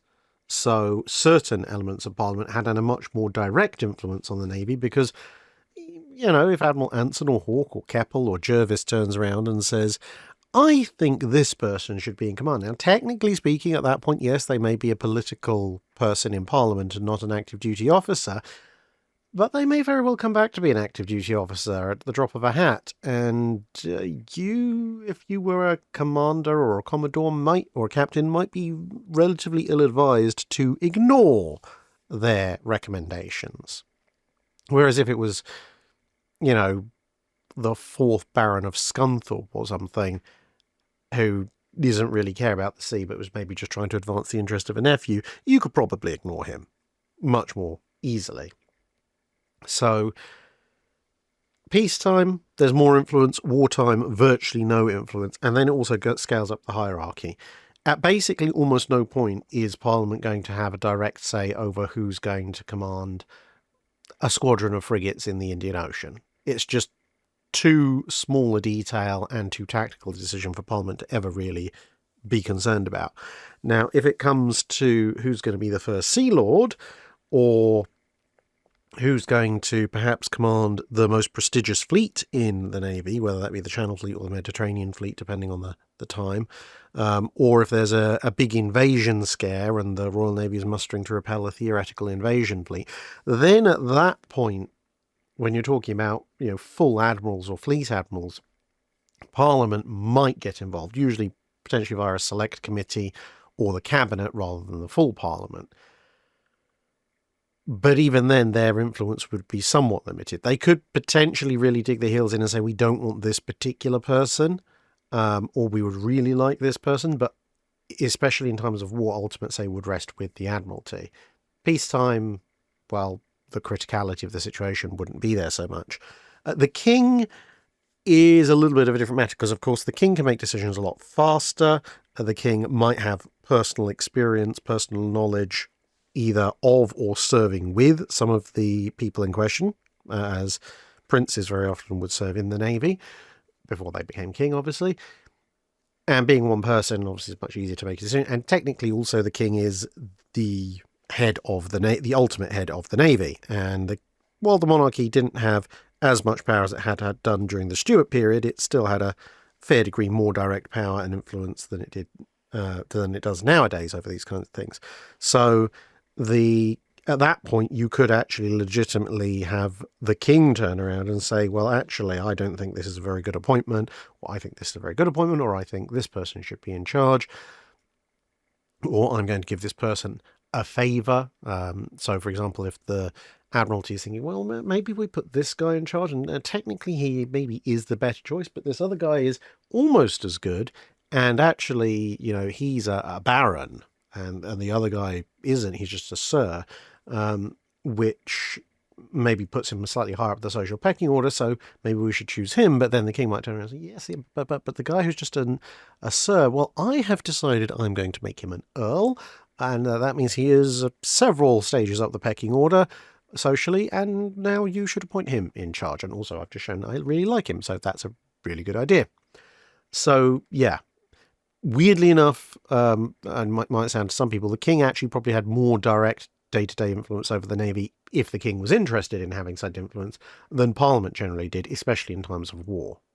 Paul Goyne asks, would you agree that, inferior numbers aside, the Imperial German Navy lost any chance of achieving a decisive victory at Jutland when it failed to build super-dreadnoughts before the Bayern class? The experience of HMS Warspite at Jutland seems to indicate that, while not immune to 12-inch shell fire, the most recent British classes were sufficiently resistant to have plenty of time for their larger guns to put down their German opponents in a slugging match. To a degree, yes, I would agree with that assessment, because if you'd ask me when did the Germans lose Jutland, depending on whether you want to look at the building program or the tactical element of it, I would say the Germans lose Jutland in either one of 2 years.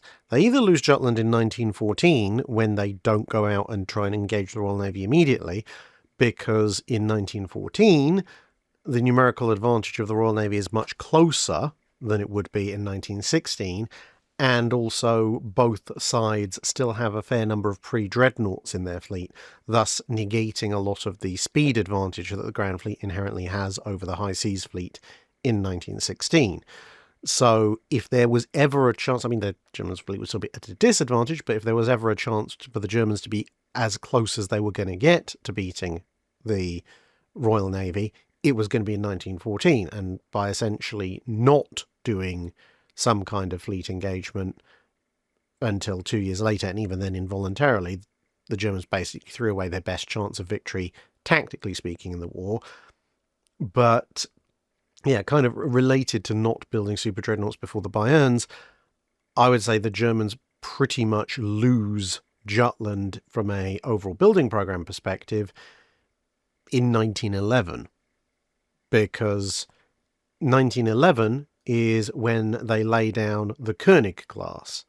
Now, at that point, okay, the Königs are not necessarily as powerful as their immediate contemporary British ships. You've got the King George V World War I edition, the 13.5-inch dreadnoughts, being laid down about half a year before them, and the Iron Dukes being laid down about 3 to 4 months after them. So we're talking about the middle and later stages of British super dreadnoughts. And obviously the British super dreadnoughts 10 13.5-inch guns versus the 10 12-inch guns on the Königs. The Königs admittedly do have a slightly greater protection going on for them, but realistically that's when you want to be changing so that your 1912 program, the one that's going to mirror the Iron Dukes, should be some kind of super dreadnought. And instead, the Germans just don't do it. You know, they completely redirect funding. Funding goes significantly more to the army. The Navy's funding basically cuts down to almost nothing. They do continue a battle cruiser program, but Bayern and Baden are not laid down until the very end of 1913. So essentially, the Iron, although it works out financially at a financial year that the Iron Dukes and the Königs are contemporary, but if you're looking at calendar year, you have the King George V's, 4 of them matched by 4 Königs, quality issues aside, whatever, but let's say at least numerically, that's a thing.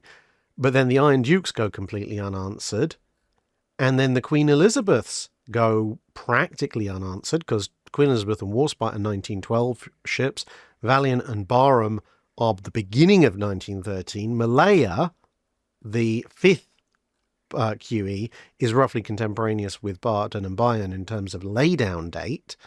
So essentially you've allowed the Royal Navy 8 ships, you know, eight super dreadnoughts, including 4 Queen Elizabeths, completely unopposed. That's a huge advantage. And then, of course, contemporary with laying down of Bayern and Baden, you've also got Revenge, Resolution, and Ramillies being laid down, and then Royal Oak and Royal Sovereign, you know, the next month. And at that point, the British are not only running away with pure numbers, they're running away with firepower, because obviously they're also planning on doing Renown, Repulse, Agincourt, and Resistance, which they don't end up doing because war comes. But essentially you've allowed the British an 8-ship lead in some of the latest super dreadnoughts, and then you lay down 2 ships. Now, Saxon and Württemberg will come along a little bit later, but considerably later on. But as well as allowing that 8-ship lead, you've then allowed the British to lay down another 5 15-inch armed super dreadnoughts in, if you like, matching your 2. So well done. You've basically just handed the Royal Navy not only numerical superiority, but firepower superiority, considering how many 15-inch gunships there are in that list, on a plate. That is ultimately when Jutland is lost, because a good chunk of those ships that I've listed for the Royal Navy there are in service by the time of Jutland, whereas the Germans have barely got Bayern and Baden into service, and they're not present.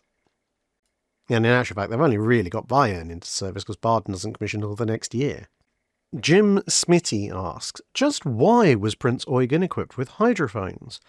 Because to place something that's normally found on escorts on a heavy cruiser that's closer to 20,000 than 10,000 tons seems like mission creep or trying to make it a jack of all trades and master of none, as I can't really see Prinz Eugen chasing down submarines in order to sink them. What were the Germans hoping to get out of having hydrophones on a heavy cruiser? The hydrophone setup aboard the Prinz Eugen, and indeed pretty much all the big German ships, actually had multiple uses. Yes, you could use it to detect submarines. This was partly a recognition of the fact that there was a decent chance that Prinz Eugen might be operating either alone or as the smallest element of a German task force, at which point, if your only real way to detect an incoming submarine and or torpedo is, I see a track in the water, well, at that point it's probably too late. So hydrophones would be able to detect a submarine, and if not necessarily attack it yourself, you could either send off your Arado A-196 to attack it, or you could just go away, not be where the submarine was. Either way would keep you quite safe. And let's be fair, the German hydrophones were really, really good. I mean, they handpicked their operators as well, but the German hydrophone tech on their big ships was a really, really good example of the technology, especially for the World War II period. Prinz Eugen, for example, was able to detect targets well over the horizon while steaming at a decent cruising speed. So this kind of plays into another factor of, if you're in the middle of an engagement with destroyers, cruisers, or indeed, if you're going after the British battleships, you can detect torpedoes in the water, which gives you a lot more of a chance to evade, identify where they are, where they're going, and therefore where you don't want to be. Whereas just trying to spot the flash of a torpedo discharge in the middle of a swirling combat, you might miss the launch, but the hydrophones won't miss the sound of the torpedoes coming for you. So there's that element to it. Another element to it is as a sensing device, which means you don't have to use radar, because the Germans understood, as did pretty much everybody, that if you use radar, you're identifying yourself long before your opponent is recognized by you, assuming that they have radar detectors, because, well, inverse square law means that the radar is going to be detectable far, far further away than the return is going to be detectable by the ship that's actually using the radar. Whereas hydrophones, being a passive system, well, there's no emissions to pick up. So you can listen and go, I hear turbine engines, very loud turbine engines approaching. On that bearing, I think we may be in trouble. And indeed, again, at the Battle of Denmark Strait, Prinz Eugen was able to pick up the approach of Hood and Prince of Wales before either of the German ships was able actually to see Hood or Prince of Wales. And that's during the daytime in okay-ish visibility. If you had significant rains, snow, fog, or nighttime, that of course now gave you a passive and relatively accurate way of detecting an enemy ship being there and roughly what bearing it was on and roughly how big it was and how many of them there were, without a single trace of emissions to give away your own position. So for a navy which doesn't really necessarily want to give away its own position by extensive use of radar and is relatively unlikely to have large task forces with lots of scouting destroyers and so forth, actually having hydrophone sets on large ships like the heavy cruisers, if you can get really good hydrophones like the Germans had, does make a certain degree of sense. And this is one of the reasons why I tend to fall, in the case of the Battle of Denmark Strait, more on the side of trying to work out why Hood might have fired a torpedo rather than dismissing the idea outright, because, of course, Prinz Eugen's hydrophone operators reported that they detected incoming torpedoes. Now, some people will go, oh, yes, well, that's just a weird artifact, we can ignore it. The Prinz Eugen's hydrophone operators clearly just got it wrong and made a mistake. The problem is, as I said, those hydrophones were really good. Those hydrophones had picked up the approach of Prince of Wales and Hood much, much further out. Prinz Eugen's hydrophone operators were also really good.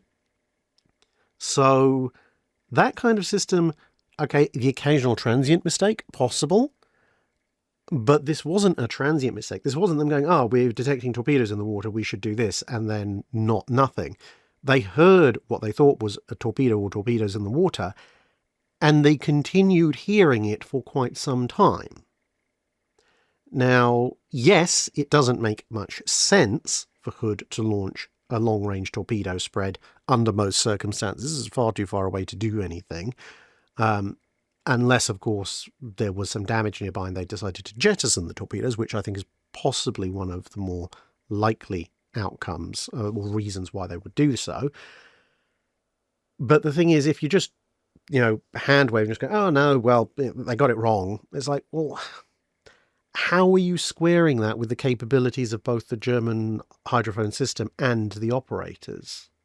Considering their immediate track record in everything else during that engagement, under what basis are you justifying them suddenly turning incompetent for several long minutes in the middle of a battle? That, to me, makes a lot less sense than something weird was going on with Hood's torpedo launchers and they decided to launch them at a range where they couldn't actually hit anything.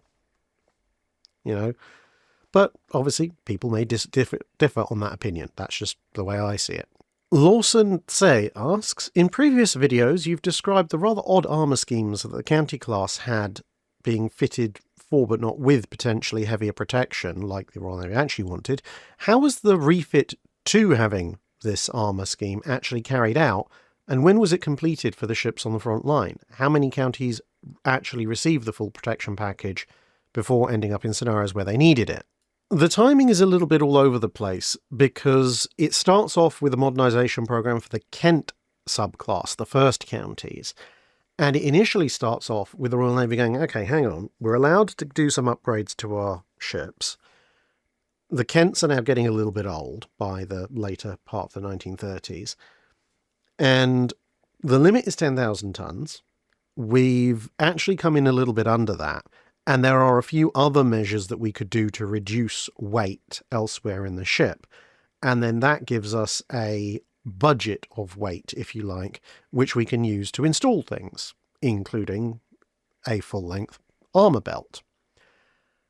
Then it goes through another stage where, as the treaty system is beginning to look a little bit dodgy, like it's breaking down, then the Royal Navy starts going, well, we are allowed a certain margin for upgrades, and we're essentially going to, apropos of nothing, declare that a few hundred tons over the 10,000 ton limit for an upgrade and modernisation program is acceptable. And so suddenly several hundred tons are added to the modernisation budget for some of the later ships. And then, of course, the treaty system collapses, and there's other ideas about full modernisation, like what happens to poor old HMS London, which turns out to be a little bit of a step too far. And, of course, each of the ships has been completed at a slightly different final weight. And in the early to mid stages of the upgrade program, the counties are being looked at on a ship-by-ship basis. So it's not a case of them going, well, on average, we've come in at, say, 300 tons under, so we're going to give you a 300-ton improvement budget. It's a case of people going, okay, well, Kent is 150 tons under the treaty limit, so plus the roughly 200 tons that we think we can save from elsewhere, that gives you a 350-ton upgrade budget for Kent. But on, let's say, Suffolk, arbitrarily, I'm not saying this is strictly the case for this particular ship, but for Suffolk, you say, well, actually, she completed 250 tons under the weight limit. So we can save 200 tons on her as well. So that gives you a budget of 450 tons for Suffolk, which obviously is 100 tons more. But then later on still, when you're looking at, say, something like Berwick, then, again, using arbitrary figures, you might go, well, Berwick's come in 200 tons under, so plus our saving of 200 tons, that gives us 400 tons. But now we're allowing you to be go up to, say, 10,300 tons, I think it was, which now gives you an upgrade budget of 700 tons for Berwick. But broadly speaking, the Kents, so that'd be Kent, Suffolk, Cumberland, Berwick and Cornwall, they all have a 4.5-inch belt installed. The Londons are supposed to have a 3.5-inch belt installed between the magazines, so covering the machinery spaces, because they decide that they'd rather have more area covered by the belt, whereas they think the 6 and a bit foot of the belt installed on the Kent subclass is not enough, or isn't tall enough essentially, but only London gets that. War then intervenes. So Devonshire, Sussex and Shropshire, and then of course Norfolk and Suffolk from the Norfolk subclass, they don't receive the belt upgrades before the war breaks out. And then of course you also have the two counties that are built for Australia, which are part of the Kent subclass.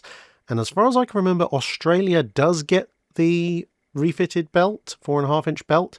Canberra doesn't, because again she's due to come in, but then war breaks out, so she doesn't get it. So some of the counties have the improved belt armour, but not all of them due to wartime. And if you're asking or thinking about, show us some pictures, Drac, because you've mentioned this theory quite a few times before. Well, here's Kent in the early 30s before she receives the upgrade.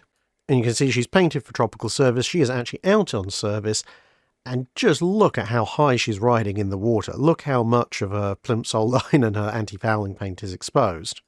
And then here she is in World War II. She's had her 4.5-inch belt added. As you can see, she's got Oerlikons on the super firing turret. She's got radar festooned everywhere. She's a much more heavily loaded cruiser than she was. And does she look like she's running overloaded? Well, look right below B turret. There's the plimsoll line. This is a ship that's had a bit of extra deck armour, a whole amidships 4.5-inch belt added, plus World War II era light and medium anti-aircraft, plus radar installed, plus all the additional crew for that. And she's riding exactly at her waterline, and you're going to tell me this wasn't planned well in advance? The amount of stuff she's had stuffed on her, she should be riding well below her waterline at this kind of loadout, if someone hadn't thought about this well ahead of time. Ian Carr asks, what experience had the Royal Navy had in dealing with and working with Darlan and Gensoul in alliance prior to the setting up of Vichy France and the Meuse-el-Kébir incident? The Royal Navy had actually had quite a lot of dealings with Admiral Darlan before and during World War II, and in some ways that was kind of the problem, because Darlan had presented himself to the British as very, very much strongly in favour of Anglo-French alliances, very much in favour of joint Anglo-French operations, and completely and utterly against the Germans. Now, a post-war analysis, you could potentially look at him as, rather than being a pro-Anglo-French alliance individual or an Anglophile, you could also perhaps look at him as just an absolute 110% French nationalist, i.e. he would do absolutely anything that would advance the cause of France, and that was it. That was his sole purview as far as he was concerned. So if allying with Britain and being really nice to the British advanced French interests, he would do that. And if suddenly turning on the British and sort of allying with the Germans would preserve France as best he thought could be done, then he would also do that. And so this was kind of the problem, in that he was very pro-British and very happy to work with the British before the war and during the war. And even as late as the beginning of June 1940, Darlan is on record as basically threatening the French government and saying, look, if you even so much as think of declaring peace with these blasted Germans, I will mutiny, I will take the Marine Nationale, and I will sail it over to the UK, and we will keep fighting for the greater glory of France. And I'm not even using hyperbole. That is basically the gist of what he told the French government. And the British knew about this. And then in the space of about 2 weeks, it went from I will sail away with the French fleet and keep fighting no matter what you say, to, by various stages, actually, you know what, being under German control isn't actually all that bad, and the British have probably lost the war anyway. Which is a rather catastrophic change of perspective in 2.5 weeks. So you can kind of understand why the British went, whoa, hang on a minute. Either this guy's secretly been against us the entire time, or he can quite literally change positions 180 degrees at the drop of a hat. Either way, we cannot possibly trust him at this point. There is obviously the whole debate over exactly what the French contrôle means in the German-French peace treaty, as compared to what control and control mean in French and British languages, respectively. But the more general point of Darlan basically flipping his position in a matter of weeks is a matter of historical record and historical fact. So that's kind of why the British suddenly go from, oh yeah, this guy's one of the best French people out there, to in no way, shape or form could we possibly ever trust a thing he says. Now, Gensoul they didn't know quite as well, but they had worked with him relatively extensively in the run-up to the Mers-el-Kébir incident. So you'll remember, hopefully, the video I did on the Forster raid, and Gensoul was head of the Forster raid for pretty much the entirety of the French involvement in World War II. So he'd worked closely with, under, and indeed over a number of British officers in the Atlantic in the sort of 8 to 9 months that they'd been at war with Germany up to this point. But rather critically, they hadn't had huge amounts of experience with Gensoul, and particularly Somerville and Gensoul had never worked particularly together. One of the big differences between what happened at Mers-el-Kébir and what happened in Alexandria, even though the final resolution at Alexandria happened after Mers-el-Kébir, was the fact that Cunningham and Godefroy, the French admiral, actually had worked personally together and had a good working relationship. And but there are a few other reasons as well, but that was one of the stronger reasons as to why they were able to reach a compromise solution there, whereas for various reasons, the Somerville and Gensoul weren't able to reach a compromise. Although, and this is really frustrating for students of history, when you look at the way the negotiations were finally going, it looked like there may have been some threading of the needle to try and get some solution that was vaguely workable in place right at the very end of the negotiations between Captain Holland and Gensoul, and the whole thing was scuppered by, to be fair, still the French, because when Gensoul had sent his summary, his very truncated summary of what the British wanted, the Vichy French government had decided to try and force the issue by ordering cruisers and destroyers to go and reinforce the Forster raid against the British. And in the ultimate, one of the many ultimate moves of stupidity of that whole debacle, they'd sent the whole thing unenciphered. So the British had picked it up, and with the prospect of French reinforcements coming steaming over the horizon, Somerville had been basically ordered by London, sort this out now. Whereas if the French had either not sent reinforcements, or at least done the minimum of, actually encrypting the blasted communication so it would take a little bit of time to decrypt it, you might have ended up with a situation where possibly some kind of negotiated settlement could have been reached without all the shooting. But there you go. Physical removal enthusiast asks, in late 1944, the Luftwaffe is basically dead, and the Red Airforce has almost total air superiority on the Eastern Front. Why didn't the Red Airforce do to the Kriegsmarine what the Luftwaffe had done to the Red Navy during Barbarossa, and destroy the forces taking part in Unternehmen Hannibal? A combination of factors. There were some air attacks on the Germans, but the Germans still did have some Luftwaffe assets left, and they could choose to put air defence up in certain locations. So if the Germans were really, really, really, really, really insistent on defending one particular location, well, you could fight it out there, but you could also just swarm everywhere else they weren't defending and do huge amounts of damage.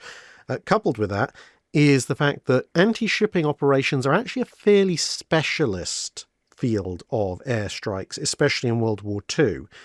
And while crew that are trained in conventional attacks on land targets can hit targets at sea, it's very, very much harder for them to do. And one of the things that the Germans had going for them during Barbarossa is that a lot of the Red Fleet targets, particularly obviously Baltic Fleet in this case, targets that they hit were stationary, still at anchor. So they were much easier targets than ships on the move. And frankly speaking, the Soviet Air Force hadn't seen much of a reason in that area to train up much, if any, units in full-on anti-shipping strikes.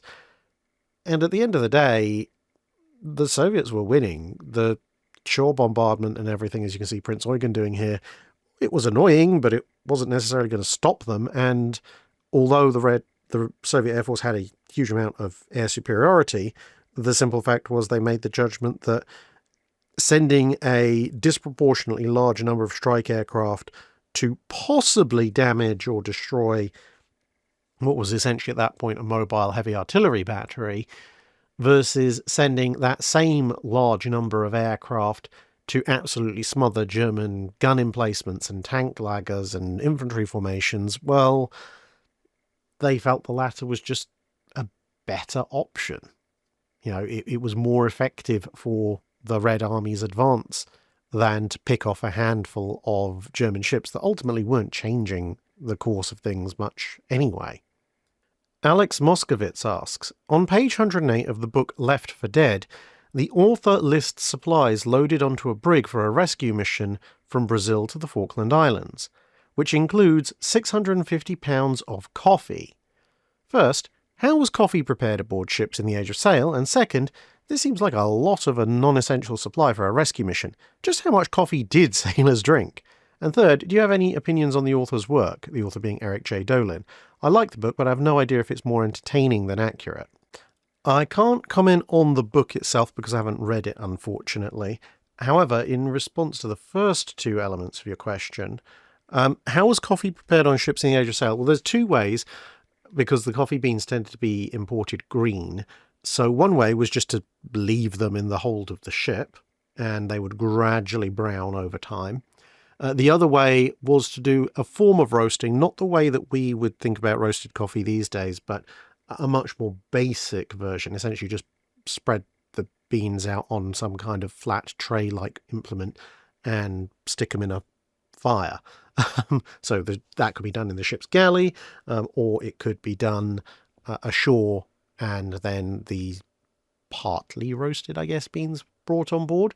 But in any case, in terms of preparation, well, I'll cite a, admittedly, 19th century way of doing it. And this is for sailors at sea. It says, place the coffee in a bag made of white bunting, put it in a coffee boiler with cold water, leave it until the water comes to boil, so this is obviously being done in the galley.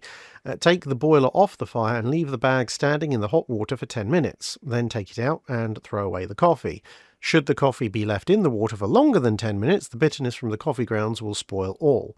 This process should be followed in making tea, keeping separate bags for each. So, fairly simple.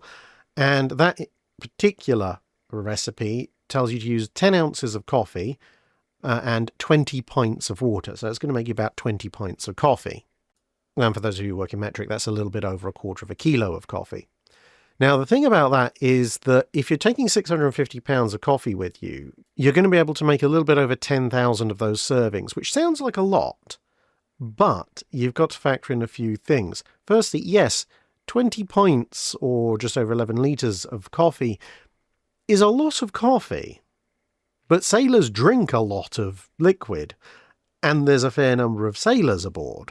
So if we're talking about a typical naval brig, then you might have 80 to 100 crew on a larger one, maybe a bit more, but let's say, for sake of argument, you have 80 crewmen aboard.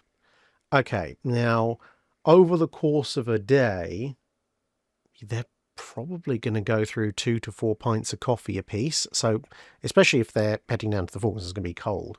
So, let's assume that they're going through 4 pints of coffee each, which means your one serving is, which is, as we said, is 20 pints. That's going to serve 5 men. So if we've got 80 people aboard, so that means you're going to need 16 of those servings per day. 16 of those servings at 10 ounces a serving, so that's 160 ounces.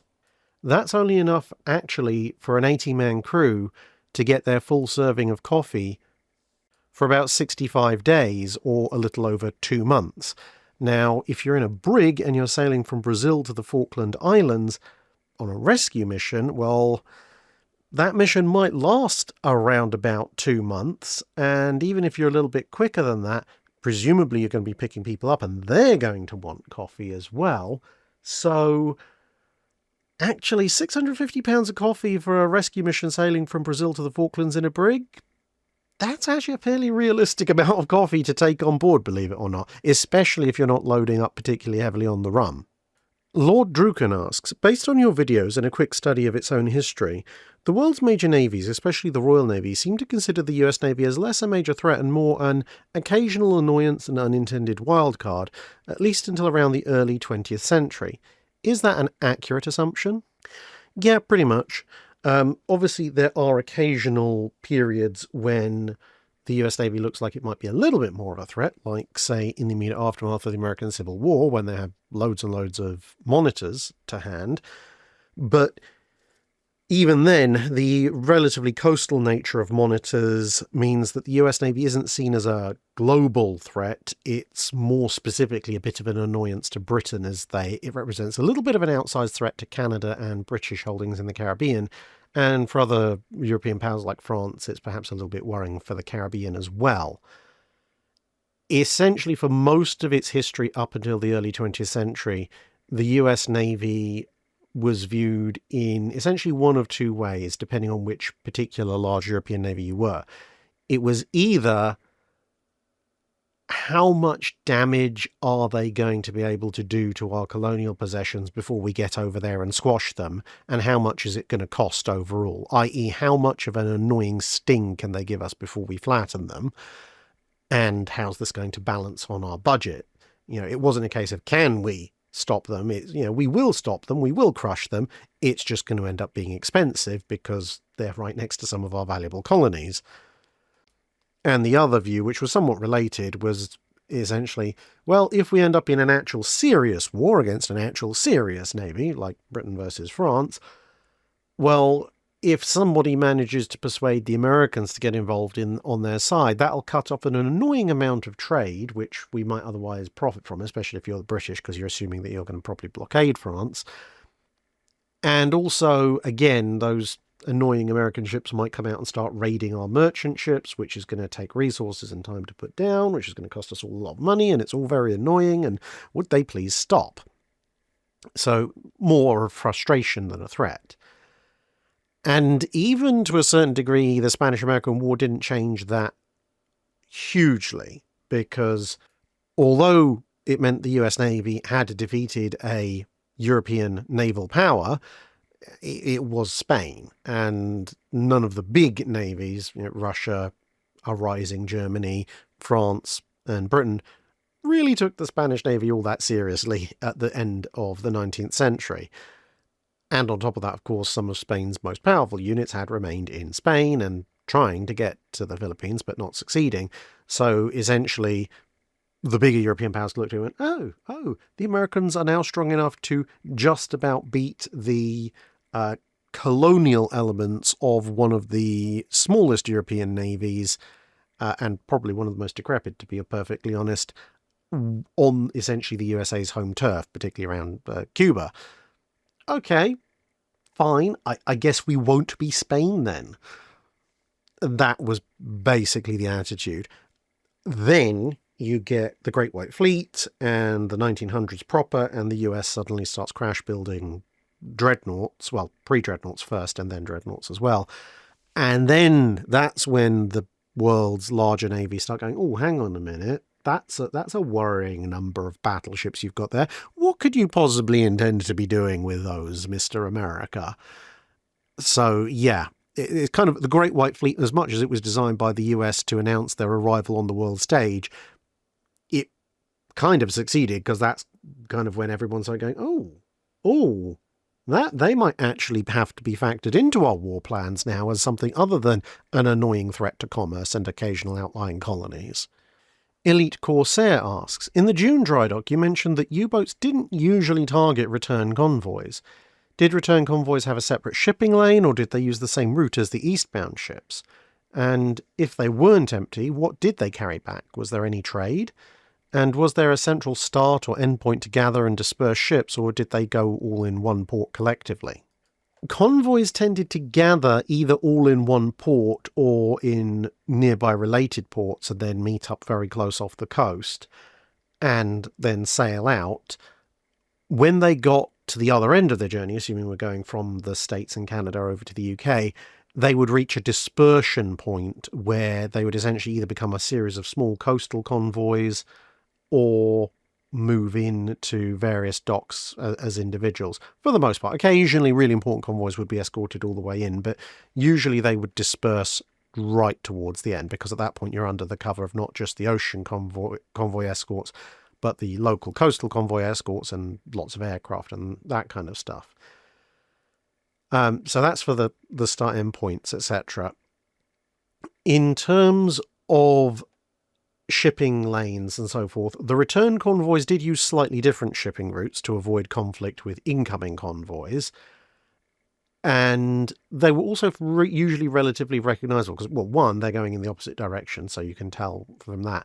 Second, because they tended to go back fairly lightly loaded or empty, you could see that they tended to ride relatively high. And as far as the U-boats were concerned, if you have a limited number of torpedoes and a limited amount of time on station, sinking a merchant ship that is fully loaded with a cargo denies your enemy both that cargo and that merchant ship. And the calculation was then, well, even if they can replace both of them, it's going to take them a lot more time and money to replace both the ship and the cargo. And if they lose the cargo, they don't have that cargo. So if that cargo was a vital bit of war material or new planes or whatever, even if they can replace it, for the however many months it takes them to come up with a replacement, they don't have that thing in the UK, and therefore the situation in Europe is slightly better for the German military. Whereas if you sink a mostly empty or empty cargo ship going to the States, well, then the States go, okay, well, we'll put another cargo ship on the return leg instead. So your effect for the expenditure of the same kind of torpedo is much less. And of course, a relatively empty, high-riding ship, your torpedo might go underneath it because it's running with a shallower draft. And when you hit it, it might not sink because it's going to have so much extra buoyancy from being mostly empty. Now, there were a few goods that the UK traded back to the US, like coal, for example, but ultimately, if you think about it, what, apart from things like coal, could the UK trade back? Steel and other finished goods? Well, they needed them for the war effort. Technology? Okay, yeah, you could send occasional example of things like centimetric radar or something, but you're not going to send those in massive bulk convoys. And most of that, again, you need for your own war effort. Ammunition, food, fuel, etc. All of this stuff Britain needs. It's not in a position to be exporting it. If Britain's going to trade anything with the US, it's actually going to be stuff from elsewhere in the empire that they could use. But even then, a lot of those resources they could still use in the UK. And so, yeah, most of the ships that would head back to the US would be going back in what they'd call in ballast, i.e. they'd have taken on enough ballast to be vaguely stable, but were otherwise empty. Now, that's not to say that westbound ships weren't attacked and sunk by U-boats. They were, because ultimately a sunk ship is a sunk ship. So if you haven't had any luck finding eastbound ships, go after the westbound ones. But general German policy was to prefer to attack eastbound convoys because of, well, they were much easier targets. They tended to sink a lot more easily when hit, and they denied the Allies both a cargo and a ship. And admittedly, the escorts were usually a little bit stronger, but that's the risks of war. Larry G asks, in the intro to your 5-minute guides, there's a warship with an airship apparently moored to the aft superstructure. Can you tell us what ship this was, and if or how the airship was used? Yep, so if you see the intro, it is seen basically when the big 5-minute guides logo comes up. So I thought I'd give you an alternate picture of basically the same kind of airship being used on a very similar ship. So the ship in question is a Revenge-class battleship. You can tell that essentially from the fact it's a 8 15-inch gun ship, and it has 4 casement-mounted 6-inch guns facing forward, and then another 2 aft in the superstructure, whereas a Queen Elizabeth has more. But in any case, the airship that you see is basically identical to the one you see here, which is actually attached to the aft end of a Queen Elizabeth class battleship from around about the same period. So World War I is the period, the mid to late war period. And as you can see from the little basket, it's actually an observation balloon. So this represents actually a very narrow period in Royal Navy history where they would like to have aerial spotting, and they would like that aerial spotting to be organic to the ship, but they haven't quite gotten to the point of recoverable aircraft. Now, of course, towards the latter part of World War I, they would have flying-off platforms installed on the upper gun turrets with aircraft, which is another reason why you know it's not late World War I, because those aren't visible in the video clip, and they're not visible here either. But usually those weren't used for spotting because those aircraft were essentially one-shot aircraft. There was no way to recover the aircraft. So they were usually fighters for point fleet defense against Zeppelins and things like this.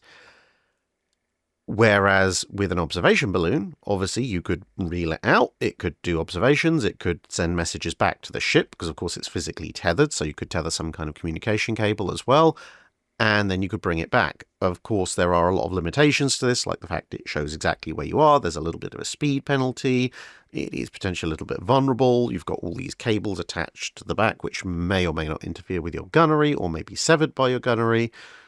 So it was an idea, but it lasted about as long as it took the Royal Navy to work out how to implement float planes on their battleships. Fireteam Joker asks, I remember reading that First Sea Lord Jackie Fisher had a plan to build a special fleet that could operate in the shallow waters near Denmark and attack Germany from behind. I think this was called the Baltic Project. Could this have worked, or was it just another looks great on paper plan? Well, the big problem with whether or not the Baltic Project would have worked is, what exactly is the Baltic Project? And before everyone goes, oh yes, well obviously it's the plan to launch a mass invasion fleet into the northeastern coast of Germany, is it though?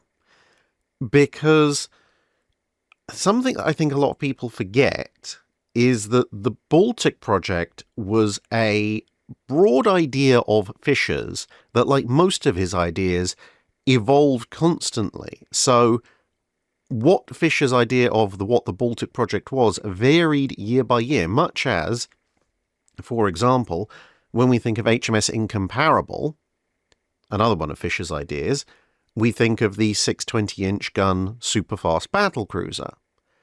Except that that's not the only iteration of HMS Incomparable. It's kind of the final one, almost. Believe it or not, Fisher was actually looking to even bigger guns at the end. But HMS Incomparable was essentially his headline for the big fast ship that I happen to think is the best thing that we should build right now. There are references to an Incomparable going all the way back to the 1900s when he's in the Mediterranean fleet. It just changes, and every time he thinks this is this year's version of the best fast capital ship, that becomes the Incomparable. He also uses other terms like untakeable and stuff for slight variations on the theme. So, with the Baltic Project, the two things I think people miss a lot about the Baltic Project is, one, it was never supposed to be done in isolation. In the correspondence that Fisher actually makes about the Baltic Project towards the end of World War II, and he actually writes about executing it right at the beginning of World War II, well before any kind of specialist ships have been constructed, using a completely different plan. But towards the end, once you have ships like Courageous and Glorious under construction, he specifically mentions that the Baltic Project would be done in concert with another separate amphibious project, which would look at either picking up the existing British Army or lots of British Army reinforcements from the UK and essentially leapfrogging the Western Front and landing further past German lines on the Western Front, thus essentially bypassing the entirety of the Western Front German forces and causing the front line to collapse, because he suggests taking Antwerp, for example, Which would be a good supply base, but the idea then is obviously that the Germans either risk having a large British contingent in their rear areas, which could starve them of supplies and reinforcements and cause the Western Front in the northern sectors to collapse anyway, or they have to turn their men around and attack this pocket, at which point the men on the Western Front can attack because there's a lot less opposition. But anyway, the point is the Baltic project is supposed to take place in conjunction with that operation. At which point you have to ask, well, Courageous, Glorious and Furious, are they actually designed for the Baltic project, as in the Baltic element of the Baltic project, or are they designed to support that operation? Because, to be perfectly honest, a slow amphibious force designed to operate in the shallows that has to work its way gradually with supply ships and troops around Denmark and to Pomerania, that's not really a place to put what turned out to be a relatively deep draft set of extremely fast, lightly armoured, large light cruisers. Whereas fast lightning operations from the British coast dashing towards Antwerp and suppressing German coastal defences and maybe German light forces, that's actually much more of a mission profile for something like Courageous and Glorious. Of course, Furious is very definitely designed for shore bombardment, but that's by the by. Now, the other element is what is exactly the nature of the Baltic element of the Baltic project, because depending on which version of the Baltic project that Fischer is advocating for at any one time, it's either a large British contingent being taken around Denmark and landed in Pomerania. Other times it's a large Russian contingent, so the British fleet that goes in is a lot more mobile, picks up a Russian troop fleet and lands it in Pomerania. At other times still, it's not to do with amphibious landings at all initially, it's to do with seizing ports in the Baltic from which significant British naval assets can operate, thus forcing the High Seas Fleet to split its attention between the Baltic and the North Sea, essentially fatally weakening it in both, because obviously the Russians can come and help out with the Ganguts and so forth in the Baltic, and the whole of the Grand Fleet, or a good chunk of it, will still be in the North Sea. And still another variant is all about looking like you're going to potentially invade Pomerania, and thus forcing the Germans' hand, in Fischer's opinion, into invading Denmark, because Denmark at this point is neutral. And by invading Denmark, you tick off all the other Scandinavian countries who will then refuse to trade with Germany and presumably supply friendly ports for the British, at which point you've extended Germany's defensive problem, because it's now got to commit troops to invading Denmark and defending Denmark, again, and Denmark is much more easily exposed to attack than the German coasts, and you've cut off the trade with Norway and Sweden and so forth, so massively impacted the German economy, because Baltic trade is pretty much the only place Germany's getting external trade at this point. But there's no mention of amphibious landings in that. So, you see, there's lots of different options for the Baltic element, and only about half of them actually involve landing troops at all, let alone them being British troops. So, to work out could Fischer's Baltic project have actually worked, you have to first work out, well, which version of Fischer's Baltic project are we actually implementing? Waldo739 asks, I was curious, when it came to anti-aircraft weapons, who actually picked the targets and gave the order to open fire? I can understand with the radar-controlled ones, that would come from someone in CIC probably, but what about before that? Because the human eye has a hard time judging range past about 1,000 yards. Was it a guess, or did different navies have a smaller rangefinders for someone to judge that distance? For example, we've all seen movies where some poor Japanese person has a stick and is pointing and yelling at which aircraft to fire at. It depends on the size of the anti-aircraft weapon, the navy in question, and the time that we're talking about within World War II. Because the big anti-aircraft guns, whether they're your 105mm on a German ship, a 5.25 on a British ship, or 5-inch 38 on a US ship, they are all going to have fire control directors, so rangefinders and essentially miniature versions of the fire control computers that the main guns have. So they, generally speaking, will be directed by those fire control directors.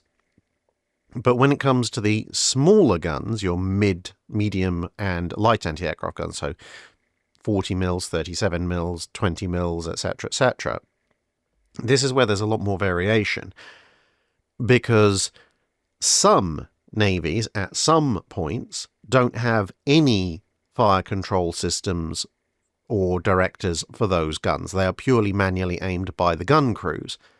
So the most direction they're going to get is maybe someone coming over the PA system going, there's enemy aircraft roughly 500 feet above sea level at 2 o'clock. So you know roughly where to look. And then it's just down to whoever's in charge of that particular gun installation opening fire. However, in other navies, they do have fire control directors for their light anti-aircraft batteries.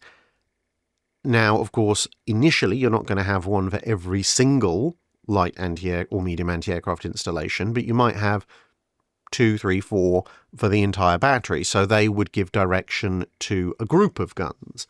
And they would work much like the fire control directors for the bigger guns, except obviously on a smaller scale. So they would be passing on range data and bearing data, and then either that would help groups of guns track in a little bit more accurately, or you could set up a barrage situation where the director would say, okay, everybody in, let's say, my group of 4 gun installations is going to fire down this vector, depending on how much of control you actually have.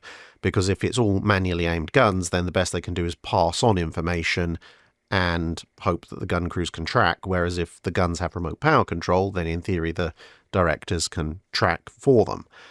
And then the final and most advanced stage, which you're beginning to see towards the end of World War II, and certainly is present in a lot of immediately post-World War II ships, is where you have individual radar-directed fire control systems mounted on the individual light and medium anti-aircraft guns. Usually that will be on a quad, or in the case of Vanguard, immediately after World War II, a sextuple Bofors installation. And at that point, that installation is a fully self-guiding system. It doesn't need reference to any outside fire control director or observation systems. It can take the range and work out how to track the aircraft completely on its own.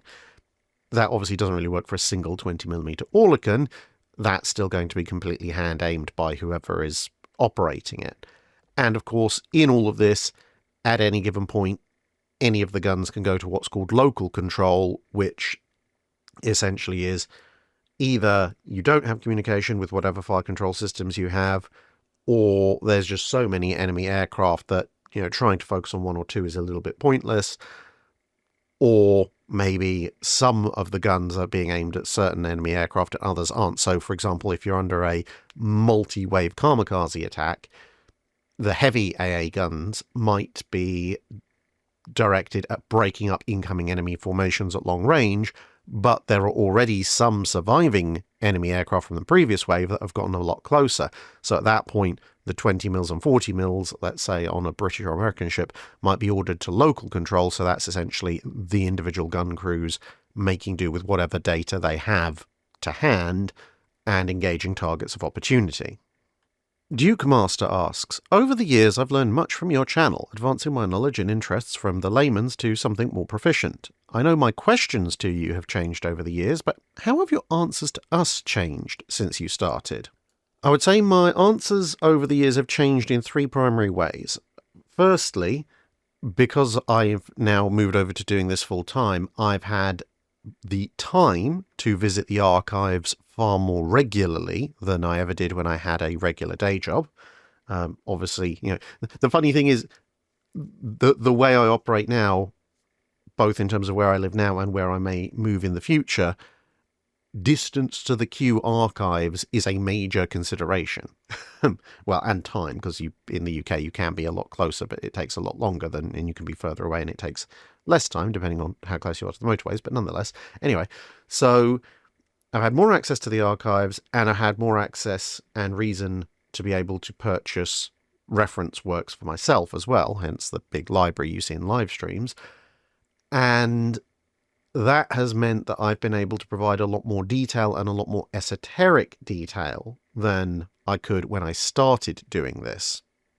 And that kind of leads into the second element of things. Because I have access to a lot wider and a lot more in-depth resources, I can then also layer my answers in their context. So instead of someone saying, well, why did, let's say, for example, why did the British have problems with the 16-inch guns on HMS Rodney?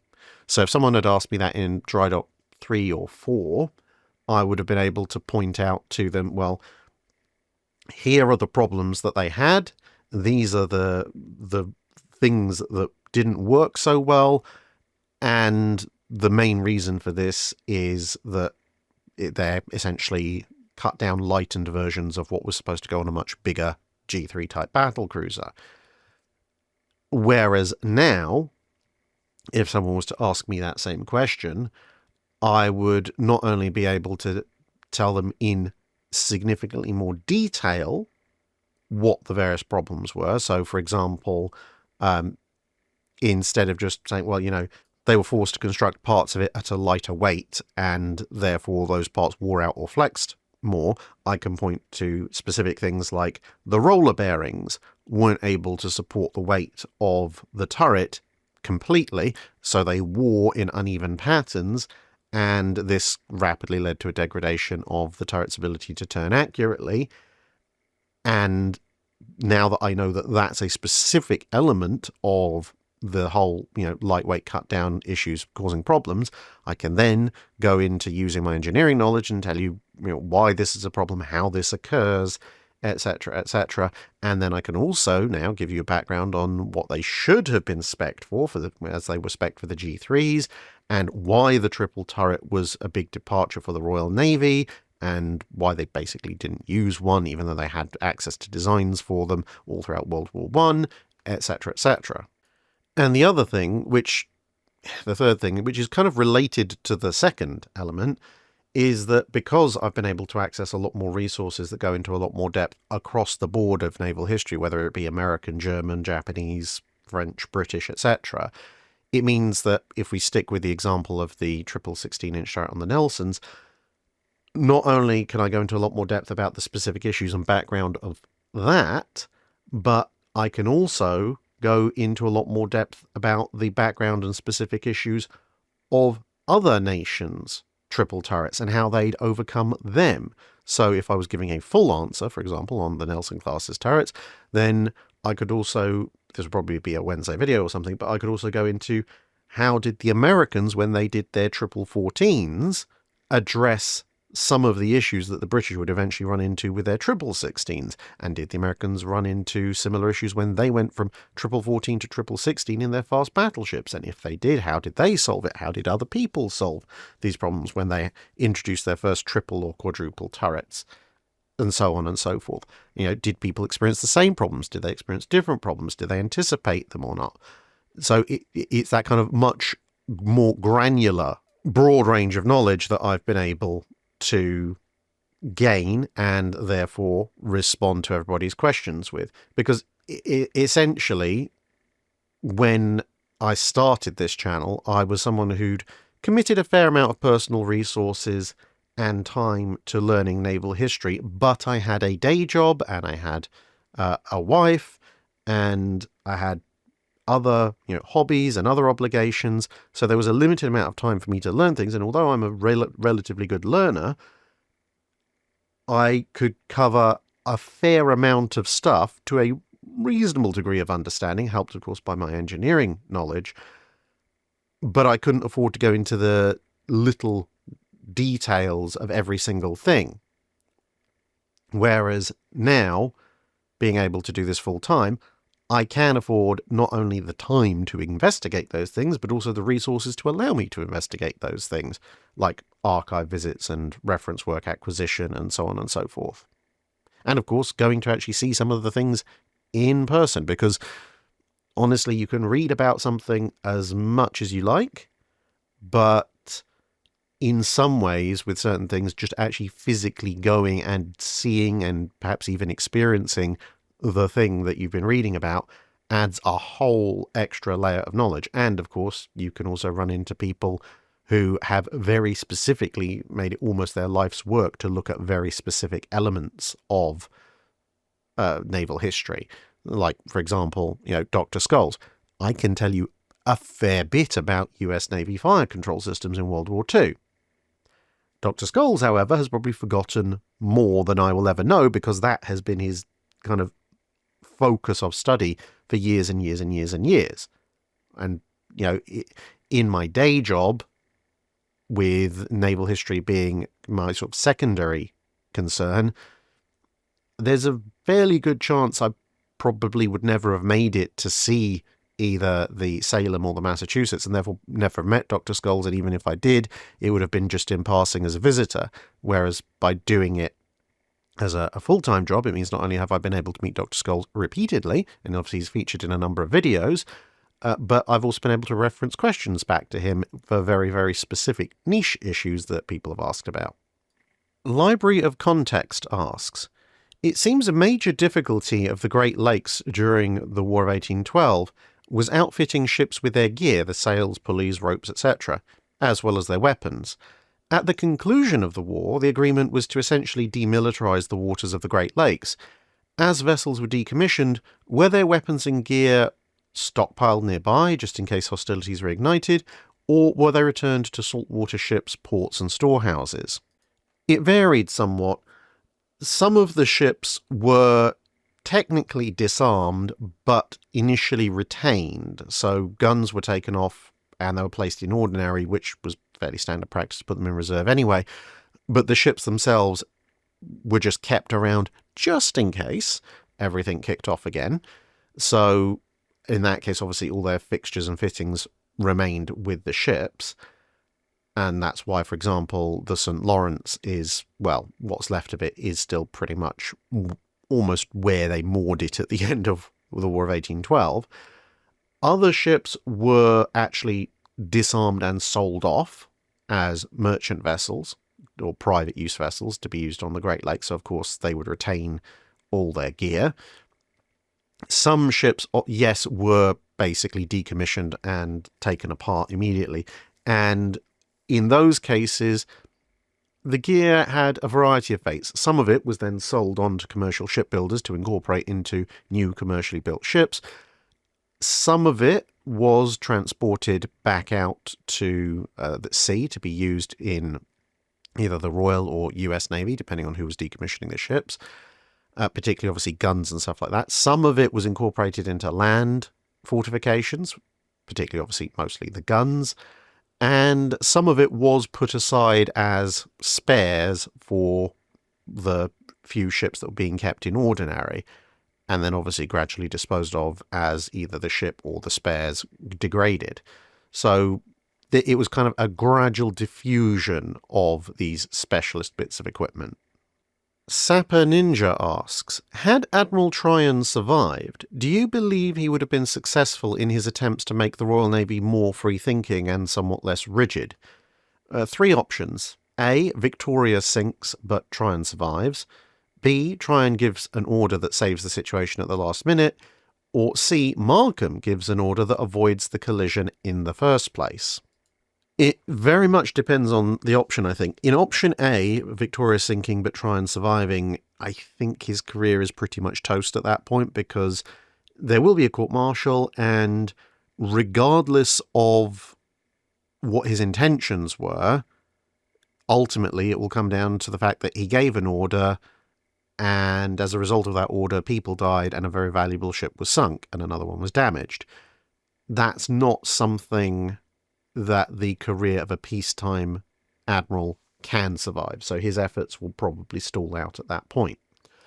Option B, if Tryon gives an order that saves the situation, and given the context of the question, I'm assuming therefore that Victoria is hit, but he manages to actually not have the thing sink, so perhaps he orders Camperdown to stay locked in to Victoria rather than reverse, thus blocking up most of the hole caused by the ramming.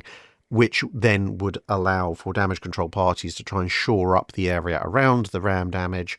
And so when they eventually extract themselves, perhaps Victoria has enough buoyancy to make it back. I think it's probably going to be a similar overall situation in terms of what he can do for further influence with the Royal Navy, because there'll still be a court-martial, people will still have died, he will have saved the ship, so he'll probably get plaudits for saving the ship given the circumstances, but ultimately he will still have been the one who gave the order that caused the situation in the first place, and so he probably won't lose his career there and then, but he probably also won't advance any further, or he maybe be side promoted onto a shore position. And again, his ability to influence the Royal Navy as a whole will not really advance any further. Option C, however, where Markham realizes what the issue is and goes, oh, hang on a minute, no, this is a bad idea, we should do something slightly different that involves following the spirit of the orders, not the letter, and there isn't a collision, then Tryon might actually have a degree of success, because up until that point, he's a rising star in the Royal Navy. He now doesn't have a collision on his books, and he's executed this complex maneuver. Afterwards, he'll be able to say to Markham, yep, look, I told you at the beginning I might give you orders that very specifically you should probably disregard, and you did so well done. You know, see how following the spirit of the orders rather than the letter of the orders gives you good results. Imagine what could have happened if you'd done exactly what I told you to, despite the fact it was prima facie insane. And then, you know, given that he is a rising star and actually a fairly competent admiral generally, he will probably continue to be promoted up the food chain. I mean, he's commander of the Mediterranean Fleet. That is a prestigious position already that is the jumping off point for a lot of other even higher positions. Fisher, for example, was commander of the Mediterranean Fleet before he went off to be First Sea Lord. And typically, commander of the Mediterranean Fleet is a 3 to 4 year posting at the time. So assuming that he manages to continue with his efforts in the Mediterranean Fleet, then he's probably going to be relieved in 1894, 1895, which means that, and at that point, you know, even as history went, there were only 2 commanders of the Mediterranean Fleet between him and Fisher. Now there's probably just the one before Fisher takes over, which in turn means that Tryon is probably going to become First Sea Lord around about 1900-ish. Maybe slightly earlier. It kind of depends as to whether, if he goes, like Fisher did, straight from the Mediterranean Fleet to First Sea Lord, pretty much, or if he has some intervening position as Third or Second Sea Lord or Adjutant to the King. But that basically means that Tryon is going to be First Sea Lord as the Royal Navy really picks up its building game. You're in the middle of the pre-Dreadnought building race. He's going to be First Sea Lord during the Spanish-American War, so he's going to be applying the lessons of that. And he's even going to be potentially First Sea Lord during the opening stages of the Russo-Japanese War, so he's not only going to be in a position to oversee reforms in the Royal Navy, but he's going to have 2 separate international wars, and at the very tail end of things, the Dogger Bank incident, as the 2nd Pacific Squadron heads out, to essentially point to why having independent thought amongst your subordinates is a good thing, and why slavishly following central command is a bad thing. Something that Fisher is probably going to agree quite heavily with, because Fisher wants lots of aggressive officers, and therefore it's entirely possible that Tryon might end up actually handing over to Fisher, especially if he has an intervening appointment between Mediterranean Fleet and First Sea Lord, and passing the baton from Tryon to Fisher. That's going to mean a lot of prolonged change to the Royal Navy. Red Ranger asks, how many Deutschland-class heavy cruisers, aka pocket battleships, would need to be operating in a single formation for a contemporary battlecruiser to be dissuaded from engaging? I think partially it depends on the circumstances, because obviously if you've got poor weather, poor visibility, forcing a closer range engagement, or operating off of a coastline or in defence of a convoy, then that puts constraints on the battlecruiser. We're assuming that the Germans are the attackers here. But if we went for just open sea fine weather day, let's say an arbitrary number of Deutschlands are out operating together and the battle cruiser is trying to hunt them down and has run into them, then I think you're basically looking at two separate situations for contemporary battle cruisers, because essentially at that point you're talking about either the Renowns, the Congos, or Hood.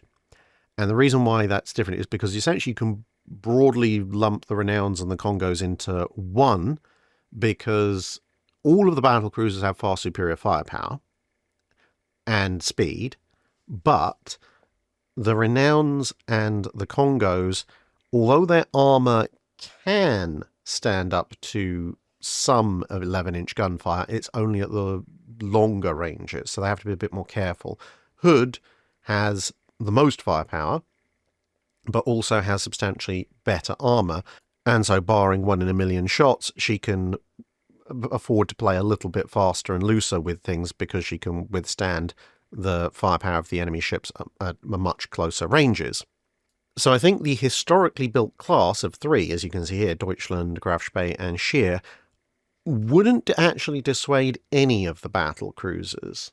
Now, in part, that's because when Renown runs into Scharnhorst and Gneisenau, which are far more better protected, faster and more heavily armed than the Deutschlands are, Renown's response is, I guess we're shooting at people today.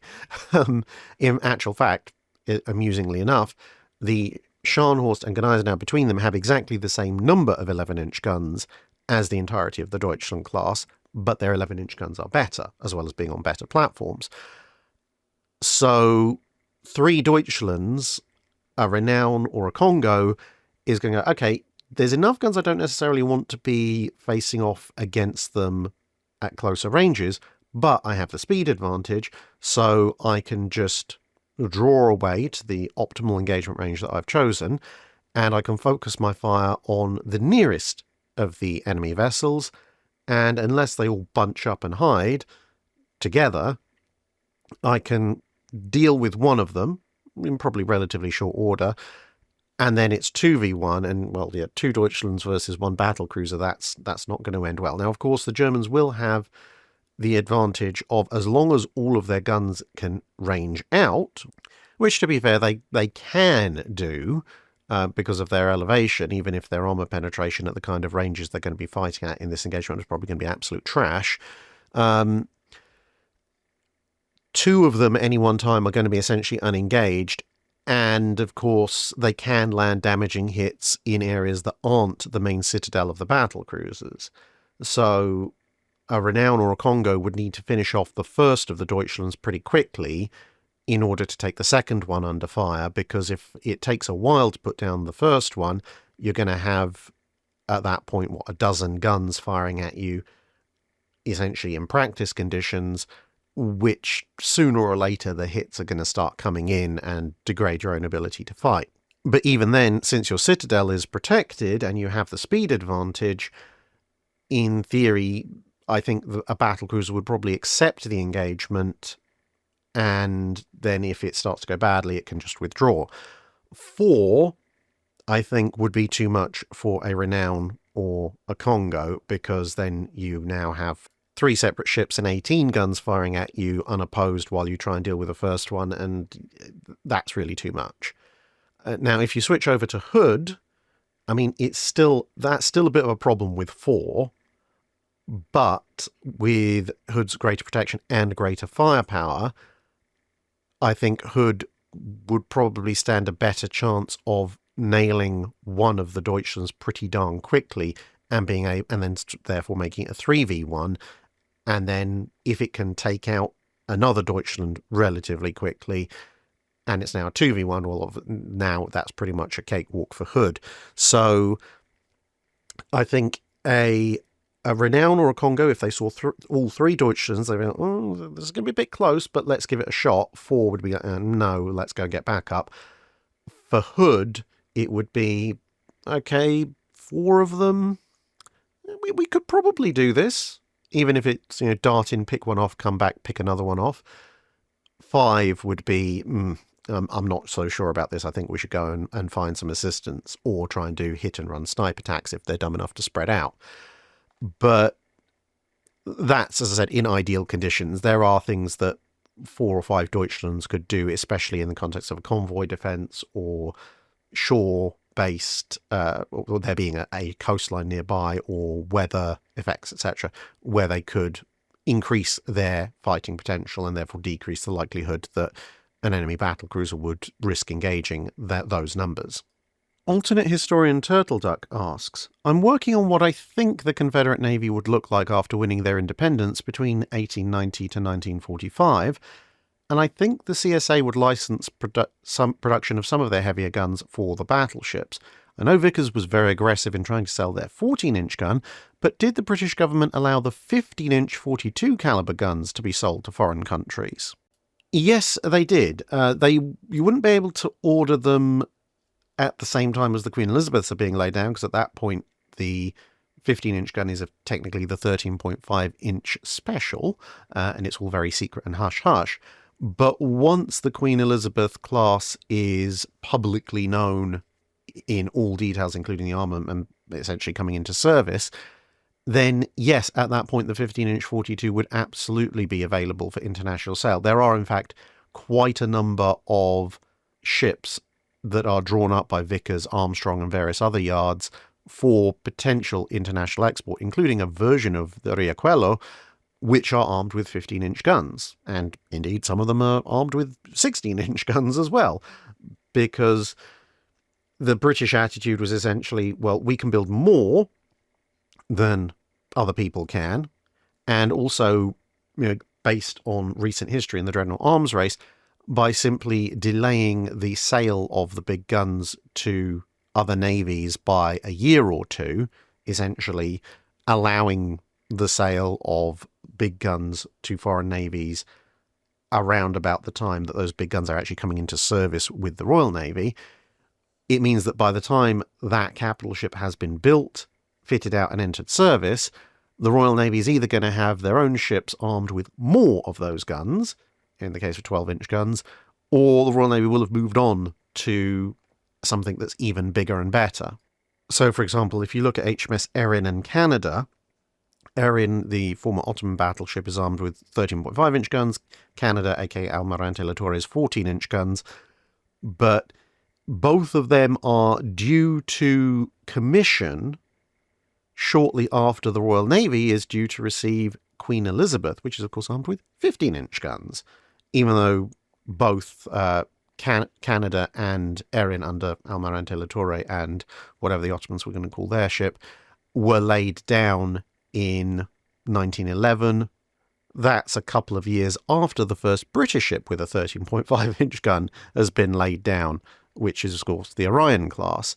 So, yeah, assuming that somebody in this theoretical confederacy is ordering 15-inch 42 armed ships in about 1913, 1914, the Royal Navy's not really going to have a problem with that, assuming that they're trading with the CSA at all, of course.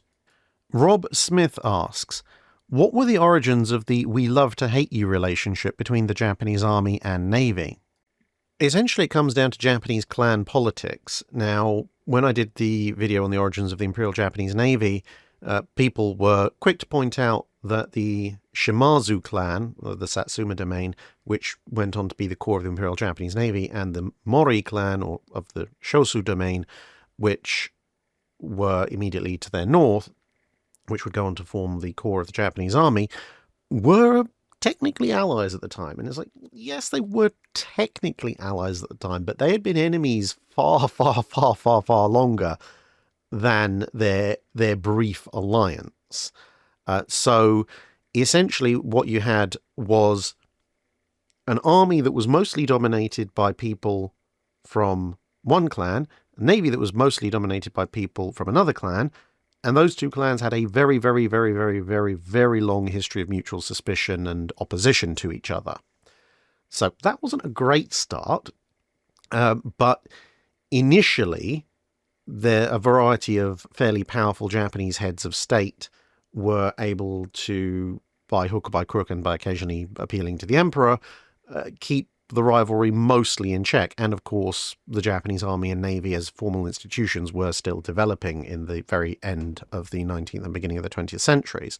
However, as Japan proceeded through the first half of the 20th century, the rivalry began to get more and more exacerbated, in part because, well, entrenched rivalries like the clan rivalries do die hard, and the really sort of high-end politicians that could keep a rein on both of them were leaving service, and the ones that were coming in were much more beholden to one or the other.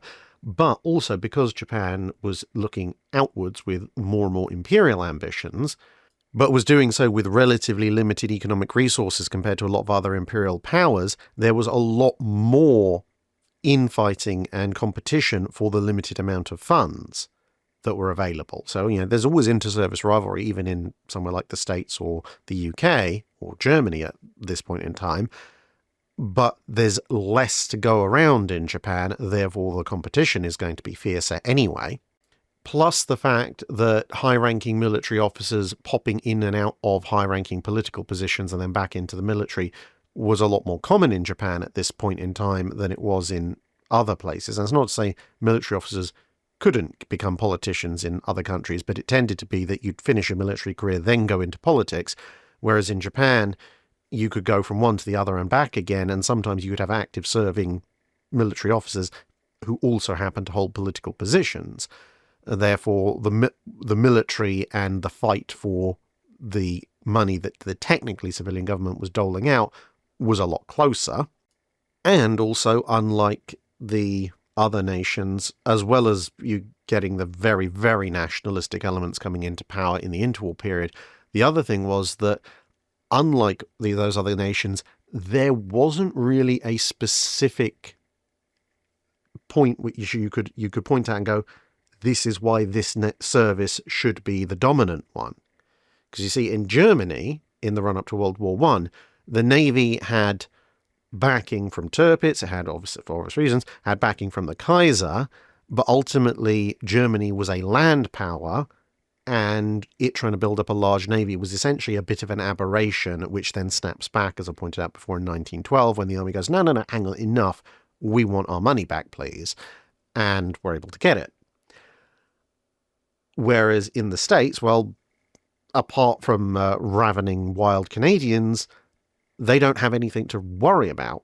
So they are really, if they're going to do anything, if they're not just going full isolationist, which they do for a while, but if they're going to expand, it makes sense for the Navy to be the preeminent element of that, because without a Navy, you can't defend your coastline. Realistically, your only major threats are going to come from the sea. And with the best will in the world, unless you want to own Canada or Mexico, the US Army isn't really going to help with the US's territorial imperial ambitions. The Navy's going to be the primary vector. And of course, Britain being an island, and with its history, again, the Navy is the dominant thing. If you want to influence the future of Imperial Britain, you're going to do so primarily via the Royal Navy. The Army is there to support that. So you have clearly established dominant services in each of those nations. Whereas in Japan, there isn't that distinction, because Japan has two completely separate and theoretically valid routes for imperial expansion. It can commit very heavily to expanding into mainland Asia, Korea, bits of Russia, China, etc. That is primarily obviously a land-based campaign. Therefore, unsurprisingly, the Imperial Japanese Army favours this. Alternatively, you could look at expanding an island empire in the Western Pacific. And unsurprisingly, the Imperial Japanese Navy favours this. But from where Japan is at the time, both of these options are viable, but you can't do both at once, because Japan doesn't have the resources to do both. And so you have to make a decision. Where does Japan's imperial future lie? And of course, if you're going to commit to one or the other, you're going to commit the vast majority of your resources to the service that is going to primarily be in charge of that one, which naturally will lead to the diminishment of the other. So factor that into everything else we just discussed.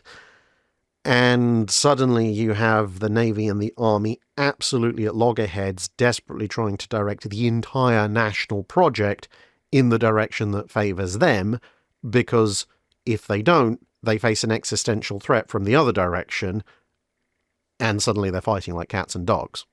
And finally, for this half, Matt Kidd asks, were the US heavy frigates the first time the battlecruiser strategy was employed, or did it arise in past navies? I think it's a bit of a misnomer, really, because honestly, the US heavy frigates aren't an example of battlecruiser strategy, because the original battlecruiser strategy, as envisaged by Invincible and so forth, is a commerce protection role. They're supposed to be big enough, fast enough, and with enough firepower to go out and wipe out a whole ton of lighter-built enemy commerce raiding cruisers, thus securing the sea lanes for Britain's use. And people sometimes characterize, when they're trying to characterize Constitution and so forth, as a battlecruiser type vessel, as, well, it can outfight anything it can't outrun, and it can outrun anything that it can't outfight. But that's not the battlecruiser strategy. That's actually cruiser strategy. Battlecruiser strategy, as I said, is at first commerce protection, and then secondarily it's fleet scout and potentially heading the line of battle as a fast wing. But, well, the US doesn't have a fleet for the frigates to scout for, and because it doesn't have a ship of the line fleet, it therefore also can't be the fast wing of such a fleet. So essentially, the US heavy frigates do not fall into any kind of actual battlecruiser strategy. Bear in mind, the US heavy frigates are designed not for commerce protection. They are designed primarily for, in no particular order, commerce raiding, being able to stand off and destroy enemy ships that might be trying to protect commerce, which is the inverse of the original battlecruiser role. And they're also designed to be able to stand off against the kind of expeditionary frigates that the European powers might generally send against somewhere like the US, thus forcing them to either send ships of the line, which will significantly reduce their ability to commit against other European powers, and thus essentially a risk fleet strategy, or just leave the US alone. So essentially, the US frigates are an ultimate extension of what would later be called cruiser strategy, or what at the time was basically frigate strategy. They were just turned up a little bit up to 11. But even in that case, even if you want to go for a very crude, non-historical definition of being, big and heavy enough to fight anything that can catch them and being fast enough to run away from anything that can outgun them, they're not even unique at the time. Razes like the Indefatigable already exist and have existed for a while at that point. And before and contemporaneous with those early Razes, you also had fourth rates, which had 50 gunners and so forth, which had generally fallen out of use as line of battle vessels, but for a short while were used as big, heavy frigate equivalents. You get the whole Leopard Chesapeake affair before the War of 1812. The Leopard is a classic example of that, in actual fact. And if you scroll back before the sort of late 18th, early 19th centuries, you have things like the great frigates, which eventually kind of morph into, roughly speaking, third-rate ships of the line. And if you go back even before that, you could argue the English race-built galleons are an example of that strategy, because they're supposed to be fast enough to get away from and stay away from the really big, heavy Spanish galleons and shoot at them from a long distance. And against anything that isn't a massive, great Spanish galleon, they are heavily armed enough to shoot that up and take it for themselves. Or they can mob a big ship like a 1,000-ton Spanish galleon or something like that. And then wind the clock back even further, although not too far back, to things like the Battle of Lepanto and so forth. And in the Mediterranean, you see this whole, not just discussion, but also amongst the Ottomans and even amongst the various European powers, building of different types of galleys. There are some really fast galleys that rely primarily on boarding. There are some heavier, slower galleys that rely somewhat more on firepower, and the trade-off between those. So, yeah, the idea of something that's fast enough to run away from anything that can kill it and can kill anything that's fast enough to catch it, people have been chasing that in naval circles pretty much since the first warship ever went to sea. But that's not battlecruiser strategy. unfortunately. Now, don't get me wrong, there are many good things to say about the US heavy frigates, but they're not battle cruisers. In fact, if there's anything that in that period of the Age of Sail even to a certain extent resembles a battle cruiser in terms of could potentially be used as a battle cruiser, even if it's not necessarily designed for that strategy in the first place, it would be a British manned and crewed French 80 gunner. That, I think, is about the closest you could get to a battle cruiser type vessel in the late Age of Sail. And that's it for this half of the Patreon Drydock. Thank you very much for listening, and I hope to see you again in the second half of the Patreon Drydock coming soon.